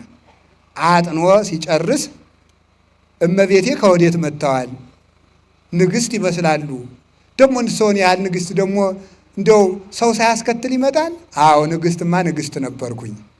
ነገር ግን ሞተ ለሚ ሰራዊቶችን አሽከሮችን አስከትቼ ስመጣ እሱ ቀምቶኝ አለችው። መልካም ነው። አዲያ ወደዚህ እንደምን መጣሽ? ጸጋ ዛብ የሚባል ቄስ ሚስቱን ሞተ ለሚ ማርኮበት እሱ ያገባኛል ብዬ አለችው። አረ እሱስ ካህን ነው፣ ሕግ ማፍረስ አይገባውም እና እንደዚህም አያደርግም፣ እሱስ ነውር ነው አላት። ሞተ ለሚ ማርኮበት የለ እንግዲህ ሚስቱ ዙራ ትመጣ እግዚአብሔር እንኳን ከምርኮ ከሞት አስነስቶ ማምጣት ይሳነዋል ብለሽ ነው? ደግሞ መልክሽ ቃልሽ እሷን ይመስላል አላት። አረ እሱስ ሰው በቃል ብቻ አይደለም በመልክም ይመሳሰላል አለችው። እንዳያውቅባት ማለት ነው። ይመሳሰላል አለችው። አይ በል እንግዲህ ሞተ ለሚ አይመልሳትም ሲባል ሰምቻለሁና የምትወደውን ነገር ፈጥነህ አድርግ አለችው። አንቺ ሴት ዝሙትሽን እግዚአብሔር ያጥፋልሽ። ዘማውያን በእግዚአብሔር ዘንድ እንደ ውሻ ሬሳ ናቸው። እግዚአብሔር ንጹሕ ነገር ይወዳል አላት። ጽናቱን አይታ እኔ እግዚአብሔር ነኝ ብላ ክንብንቧን አወርዳ ገለጠችለት። እሱም ዝቅ ብሎ የእሷን እግር ሳመ። ለዚህ አበቃሽ እህቴ። እንዲህ ይከባበራሉ አባቶቻችን ማለት ነው። ለዚህ አበቃሽ እህቴ፣ እግዚአብሔር የተመሰገነ ይሁን። ፈጣሪውን ቀና ብሎ አመሰገነ። ትዳርን የሚጠብቅ እግዚአብሔር ነው። ብልጣብልጥነት ትዳርን አይጠብቅም። የሚጠብቀው ማን ነው? መድኃኔዓለም ነው። እግዚአብሔር ጠብቆ ከክፉ ከአውሬ አፍ አውጥቶ ያመጣል። እዚያ በኋላ እግዚአብሔርን ሲያመሰግኑ ዕጣኑን ማይጠንቱን ጨርሶ ቆይቶ ጸሎቱን ሱባኤውን ጨርሶ ከሚስቱ ጋር ወደ ቤቱ ገባ። ከቤቱ ሲገባ በዚያ ሌሊት መጋቢት 24 ቀን ሌሊት ተኝተው በሕልማቸው ራእይ አዩ። ያ ራእይ ምን ነው? እሷ ያየችው ፀሐይ ከምድር እስከ ሰማይ የተተከለ የብርሃን ምሰሶ ተተክሎ አየች። ጳጳሳት፣ ቀሳውስት፣ ዲያቆናት ሁሉ ከበውት ሲሰግዱለት አየች። እሱ ደግሞ ከተኙበት አልጋ ስር ፀሐይ ሲወጣ ከዋክብት በክንፎቹ ታዝለው አየ። ደንግጠው ተነሱ። ምንድን ነው እንዲህ ያለ ራእይ አይቼ? ምንድን ነው እንዲህ ያለ ራእይ አይቼ? እግዚአብሔር ምን ያደርገው ወደ በዘመናችን ብለው እግዚአብሔርን አመስግነው ዙረው ተኙ። ኋላ ቅዱስ ሚካኤል በል መጥቶ ያ ያልኩሽ ልጅ እኮ ተጸነሰ፣ ከምርኮ የማድንሽ ለአንቺ ብቻ አይደለም፣ ዓለም ሁሉ ቢመዘን አንዲቱን የጠጉሩን ዘለላ የማይመጥን ልጅ ስለምትወልድ ስለዚያ ልጅ ለክፉ አሳልፌ አልሰጥሽም ብዬሽ ነበረ። ያ የቀጠርኩት ቀጠሮ ደርሶ ያ ልጅ እኮ ተጸነሰ ዛሬ አላት። ከዚያ በኋላ በዚህ ተደሰተች። አዎ ያ ልጅ ተጸነሰ። ከዚያ በኋላ ተጸንሶ መጋቢት 24 ተጸነሰ። መጋቢት 24 ተጸንሶ ታኅሳስ 24 ቀን ብሩህ ተክለ ሃይማኖት ኮከብ ተክለ ሃይማኖት የዓለም ብርሃን ታኅሳስ 24 ቀን ተወለዱ። አዎ ዛነብራ ለመካን ውስተ ቤቱ ማለት ይሄ ነው። መካኒቱን አክብሮ ልጅ ሰጥቶ የሚያከብራት የሚያስመሰግናት እግዚአብሔርን ስሟ እንድትነሳ ቅዱስ ዳዊት ነው ያለ፣ እኔ እኮ አይደለሁም። መካኒቱን በቤተ ክርስቲያን እየተመሰገነች እንድትኖር ያደረጋት ልጅ ሰጥቶ ማን ነው? ሕያው ቅዱስ ወልደ እግዚአብሔር ነው። ዛሬ ልጅ ተጸነሰ፣ ተወለደ። እንዲህ ይላል ሰሎሞን መጽሐፈ ምሳሌ ምዕራፍ 10 ምዕራፍ 11 ቁጥር 30 ላይ ማለት ነው። እምፍሬ ጽድቅ ይሰርጽ ዕፀ ሕይወት። ተመልከቱ፣ ከጻድቅ ፍሬ የሕይወት ዛፍ ይገኛል። እስኪ በሉ ከጻድቅ ፍሬ በሉ ምን ይገኛል? የሕይወት ዛፍ። ከጻድቁ ከጸጋ ዛፍ ከእናታችን ከእግዚአብሔር የሕይወት ዛፍ የሆነ ተክለ ሃይማኖት ይወለዳል። ይህን ያለ ማን ነው? መጽሐፍ ቅዱስ ነው። ጻድቃን የሚወልዱት ልጅ የሕይወት ዛፍ ይባላል። ክርስቶስ የሕይወት ዛፍ እንደሚባል እነሱ የሕይወት ዛፍ የሚባሉት ከክርስቶስ ጋር ተካክለው አይደለም። ሕይወትን የክርስቶስን ሕይወት በትምህርት በስብከት በጸሎት በቅድስና በምልጃ የሚያድሉ የሕይወት ዛፍ ይሆናሉ ማለት ነው። ይሄ ልጅ ተወለደ። ትምህርቴን እየጠቀለልኩ ነው። ተወለዱ አቡነ ተክለ ሃይማኖት። ለእነሱ ብቻ አይደለም ከጻድቅ የሚወለድ የጻድቅ ፍሬ የሕይወት ዛፍ ነው ተብሎ እንደተነገረ ተክለ ሃይማኖት የተወለዱ ለእናት ለአባታቸው ሳይሆን ለኃጥአን ጭምር የክርስቶስን ሕይወት የሚሰጡ የክርስቶስን ብርሃን የሚያበሩ የክርስቶስን ትምህርት የሚያስተምሩ ለታመሙት ፈውስ የሚሰጡ ፍትሕ የሚሰጡ ሃይማኖትን የሚያቀኑ አባት ተወለዱ። ተወልደውም በሦስተኛው ቀን ምን አደረጉ? እጃቸውን አንስተው አቡነ ተክለ ሃይማኖት ሃይማኖት ተገልጦላቸው አሃዱ አብ ቅዱስ አሃዱ ወልድ ቅዱስ አሃዱ ውእቱ መንፈስ ቅዱስ ብለው ቅዳሴ ቀደሱ። በሶስት ቀናቸው ማለት ነው። እማፈ ደቂቅ ወሕፃናት ይሄ እንዴት ይሆናል? እንዴት ሊሆን ይችላል? እማፈ ደቂቅ ወሕፃናት አስተዳልወ ከስብሐተ ከሕፃናት አንደበት ምስጋናን አዘጋጀ በይንተ ጸላኢ ወገፋኢ ጸላኢ ዲያብሎስን ገፋኢ አይሁዳዊን ደስ አይበለው ብለህ ከሕፃናት አንደበት ምስጋናን አዘጋጀ። ከሕፃናት አንደበት ምስጋናን የሚያዘጋጅ እግዚአብሔር መዝሙር 8 ላይ እንደተነገረ ከተክለ ሃይማኖት አንደበት ምን አዘጋጀ? ቅዳሴን አዘጋጀ። እናታቸው እግዚአብሔር ምን አለች? ኧረ ልጄ ዝሰ ግብረ አቡከ ወለከሰ ጠቢዋ አጥባት፣ ይህ አባት ስራ ነው፣ ያንተ ስራ ጡት መጥባት ነው፣ በልጥባ አለቻቸው። መልሰው ደግሞ እምቢ ብለው አሃዱ አብ ቅዱስ አሃዱ ወልድ ቅዱስ አሃዱ ውእቱ መንፈስ ቅዱስ ሄው ወልዴ ልጄ ለረጅም ዘመን ኑርልኝ ስትቀድስ ልህ ብሎ አባቱም ደስ አለው። እንዲህ አለ ማን? ሰሎሞን መጽሐፈ ምሳሌ ምዕራፍ 23 ቁጥር 24 ላይ ሲናገር ሰናየ ያልህቅ ጻድቅ፣ ጻድቅን የወለደ ደስ ይለዋል፣ ሰርቶ ቀጥቶም ያሳድጋል። ወበወልድ ጠቢብ ይትፌሳህ፣ በጠቢበኛ ልጅ በተማረ ልጅ በተቀደሰ ልጅ አባት ደስ ይለዋል አለ። በኋላ አባታችን አቡነ ተክለ ሃይማኖት በተወለዱ በሶስት ዓመታቸው በሀገሩ ድርቅ ሆነ። በሀገሩ ድርቅ ሲመጣ እነሱ የሚበሉት የሚጠጡት አጡ። የቅዱስ ሚካኤልን ዝክር የሚዘክሩበት አጡ። ጸጋ ዘአብ ቤተ ክርስቲያን ሄዶ ዝክር ታጎለ፣ ቢያንስ እግዚአብሔር የምጠራበት እጄን አታሳጠው ብሎ ጸለየ። እግዚአብሔር ልጇን ታቅፋ ከቤተ ክርስቲያን ውጭ ሁና ታለቅሳለች። ያለቀሰች ስትል አቡነ ተክለ ሃይማኖት ከቤት ይዘሽን ግቢ እያሉ ያለቅሳሉ። 3 ዓመታቸው ነው። ይህ ልጅ ምንድን ነው ዝክር ታጎለለዋለሁ ቤት አስገብኝ ይላል። አፋቸው አልፈታም። ጣታቸውን እያመለከቱ ይዘሽን ግቢ ይላሉ። ይዛቸው ገባች። አሁን ደግሞ ትንሽ ርጋፊ ስንዴ ያለበት ቁና ነበረ። ወደዚያ ጣታቸውን እያሳዩ ደግሞ ያለቅሳሉ። አምጩ ማለት ነው። ምንድን ነው ይሄ ልጅ የሚያለቅስ ብለው ቁናውን ቀረብ ከዛ በኋላ ጣታቸው እንድች አድርገው የ3 ዓመት ሕፃን የለመለመ የሕፃን ጣት ወስደው ከቁናው ሲያስገቡት ርጋፊውን ስንዴ ሲነጉት ስንዴው እስከ ላይ ድረስ ሞላ። ከዚያሳ ማን ሞኛለ ደግሞ ሌላ ቁና አምጭ፣ ሰራተኞቹን ማለት ነው። ሌላ ቁና እያመጡ አቡነ ተክለ ሃይማኖት ይነኩታል፣ ይሞላል። አቡነ ተክለ ሃይማኖት ይነኩታል፣ ይሞላል።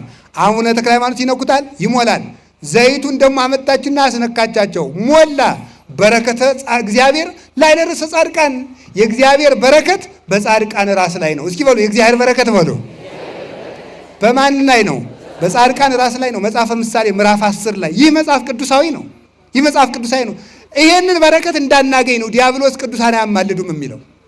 የእግዚአብሔር በረከት በጻድቃን ራስ ላይ ነው። እንዲያውም በድርቁ ዘመን እንግዳ መጣ። እንግዳ መጥቶ እንጀራ በላችሁ፣ ጠላ አምሮኝ ነበር አላት። ኧረ ጠላስ የለም። ጠላ አልባማ እንግዳ ምን ይሆናል? ትዝ ቢላት ደግሞ ልጇ ታምር ያደርጋል። ገባሬ ታምር ልጅ አለኝ አይደል? ውሃውን ቀዳችና ጣቷቸውን ስታስነካው ውሃውን ጠላ አድርጋ ጠጣቻቸው። አቡነ ተክለ ሃይማኖት በረከት ያደላቸው።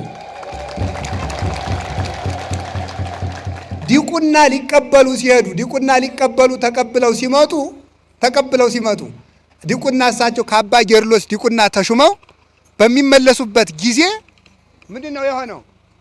ከጸጋ ዛብ ጋር እንግድነት ከገቡበት ቤት አቡነ ተክለ ሃይማኖትን እግር ታጥቦ ሲደፋ የሰውየው ሚስት ታማ ነበረ፣ ድናቻላቸዋለች። ማን? አቡነ ተክለ ሃይማኖት። መንገድ ላይ ሲመጡ ውሃ ሲጠማቸው አፍልቀው አጠጥተዋል። ማን? ለሙሴ ያደረገ እግዚአብሔር ለተክለ ሃይማኖት አደረገ። አባታችን አቡነ ተክለ ሃይማኖት ለክርስቶስ ብለው 40 ክንድ ገደል የተወረወሩ አባታችን አቡነ ተክለ ሃይማኖት 40 ቀን ለክርስቶስ ብለው ቅጠል እየበሉ የተቀመጡ አባታችን አቡነ ተክለ ሃይማኖት 7 ዓመት ያለ እህል የተቀመጡ እግዚአብሔር ቻል ካለው ይቻላል።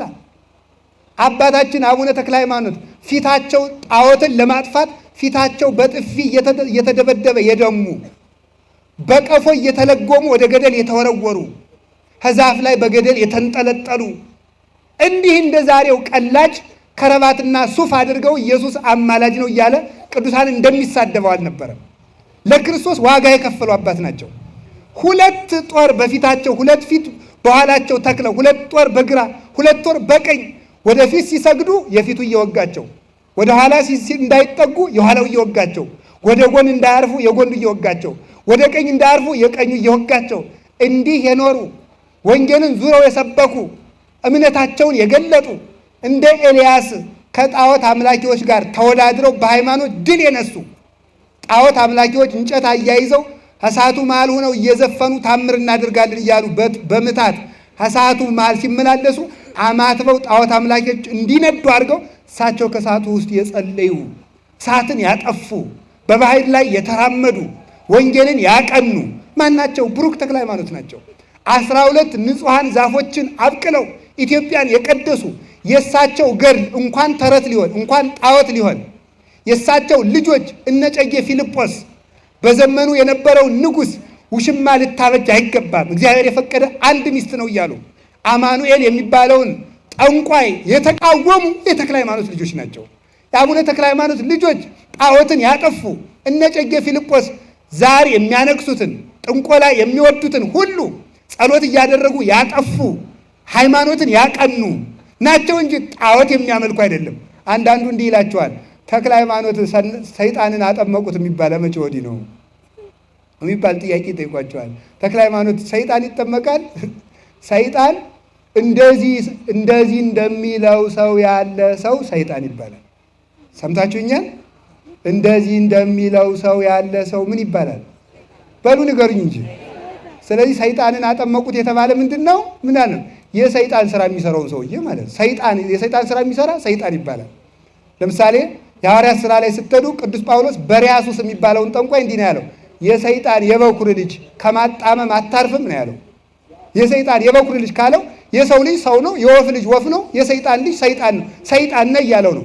ስለዚህ የሰይጣንን ስራ የሚሰራ ሰው ሰይጣን ይባላል። ሁለተኛ በመጽሐፈ ሄኖክ ምዕራፍ 2 ላይ እንደተቀመጠው እግዚአብሔርን የመሰሉ ሰዎች ሁሉ መንፈሳውያን እንደሚባሉ ሁሉ የሰይጣን ስራ የሚሰሩ ሁሉ ሰይጣናውያን ይባላሉ። ሰይጣናን ይባላሉ። ሰይጣንን አጠመቁት የተባለ ሰይጣን ያደረበት ልክ ልብ ብላችሁ ስሙ። እግዚአብሔር ያደረባቸው ሰዎች በእግዚአብሔር ኃይል እንደሚሰወሩ አጋንንት ያደረባቸው ሰዎች ይሰወራሉ። ስለዚህ አቡነ ተክለ ሃይማኖት ያጠመቁት ዛር ተብሎ የተጠራው ሰው ምንድነው ከተባለ ሰው ነው። ሰይጣን የተባለ ሰይጣንን በክፉ ስራ ስለመሰለ በሰይጣን ተንኮል ምን ያደርግ ይሰወር ስለነበረ ነው።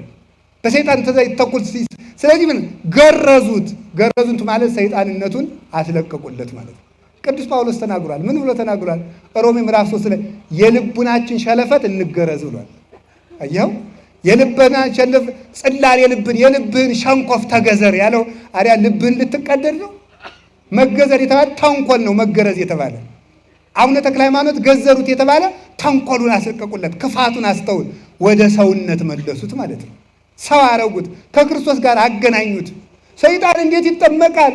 ሰይጣን የሰይጣን ስራ እየሰራ ሰይጣን የተባለ ሰው ተጠመቀ ነው እንጂ ያ ሰውዬ ሰይጣን በግብሩ ሰይጣን ተብሏል። እስኪ በስራው በሉ። የማያውቅ ሰው ምን ይባላል? በግ ይባላል። በግ ሲባል ሰውዬው ይታረድ ሙክት ነው እንዲሁ ጋር ድረስ እኮ ነው። የማያውቅ ሰው ማለት ነው በግ ይባላል። እገሌ እባብ ነው ይባላል። በልቡ ይሄዳል ማለት ተንኮለኛ ነው ማለት ነው። ሰይጣን ነው። እገሌ ንብ ነው ይባላል። ስራ ሲሰራ ትጉ ነው ማለት ነው። ሰይጣን ነው ማለት የሰይጣንን ስራ ይሰራ ነበረ። ሰይጣንን አጥምቀው የሰይጣን ግብር ያለውን ወደ ሰውነት ወደ መላክነት የመለሱ አባታችን አቡነ ተክለ ሃይማኖት ድውያንን የፈወሱ ሙት ያነሱ ናቸውና ስንጨርስ አንድ ቃል ስሙኝ። እውነት ነው ረፍዷል። ከቃሉ ጋር ናችሁ። እንደዚህ ያለውን ሕፃን አንድ ሀሳብ ብቻ ንገሩኝ። በሶስት ቀናቸው ያመሰገኑ፣ በሶስት ዓመታቸው ያበረከቱ፣ ውሃን ወደ ወተት የለወጡ፣ ውሃን ወደ ጠላ የለወጡ፣ ለአራዊትና ለዝንጀሮ የሚያዝኑ፣ ሰይጣን ወደ ሰይጣንነት የተቀየረን ሰው ወደ ሰውነት የመለሱ፣ ጣዖት አምልኮን ቀጥቅጠው ያጠፉ፣ ወንጌልን በኢትዮጵያ ምድር በእርፈ መስቀል አስረው የዘሩ፣ ድውይ የፈወሱ የሃይማኖት ገበሬ አቡነ ተክለ ሃይማኖትን የተቀበለ ክርስቶስን ይቀበላል። እንደዚህ ያለውን ሕፃን የተቀበለ ክርስቶስን ይቀበላል። አቡነ ተክለ ሃይማኖትን የተቀበለ ክርስቶስን ይቀበላል። ወስብሐት ለእግዚአብሔር። ይቆያል።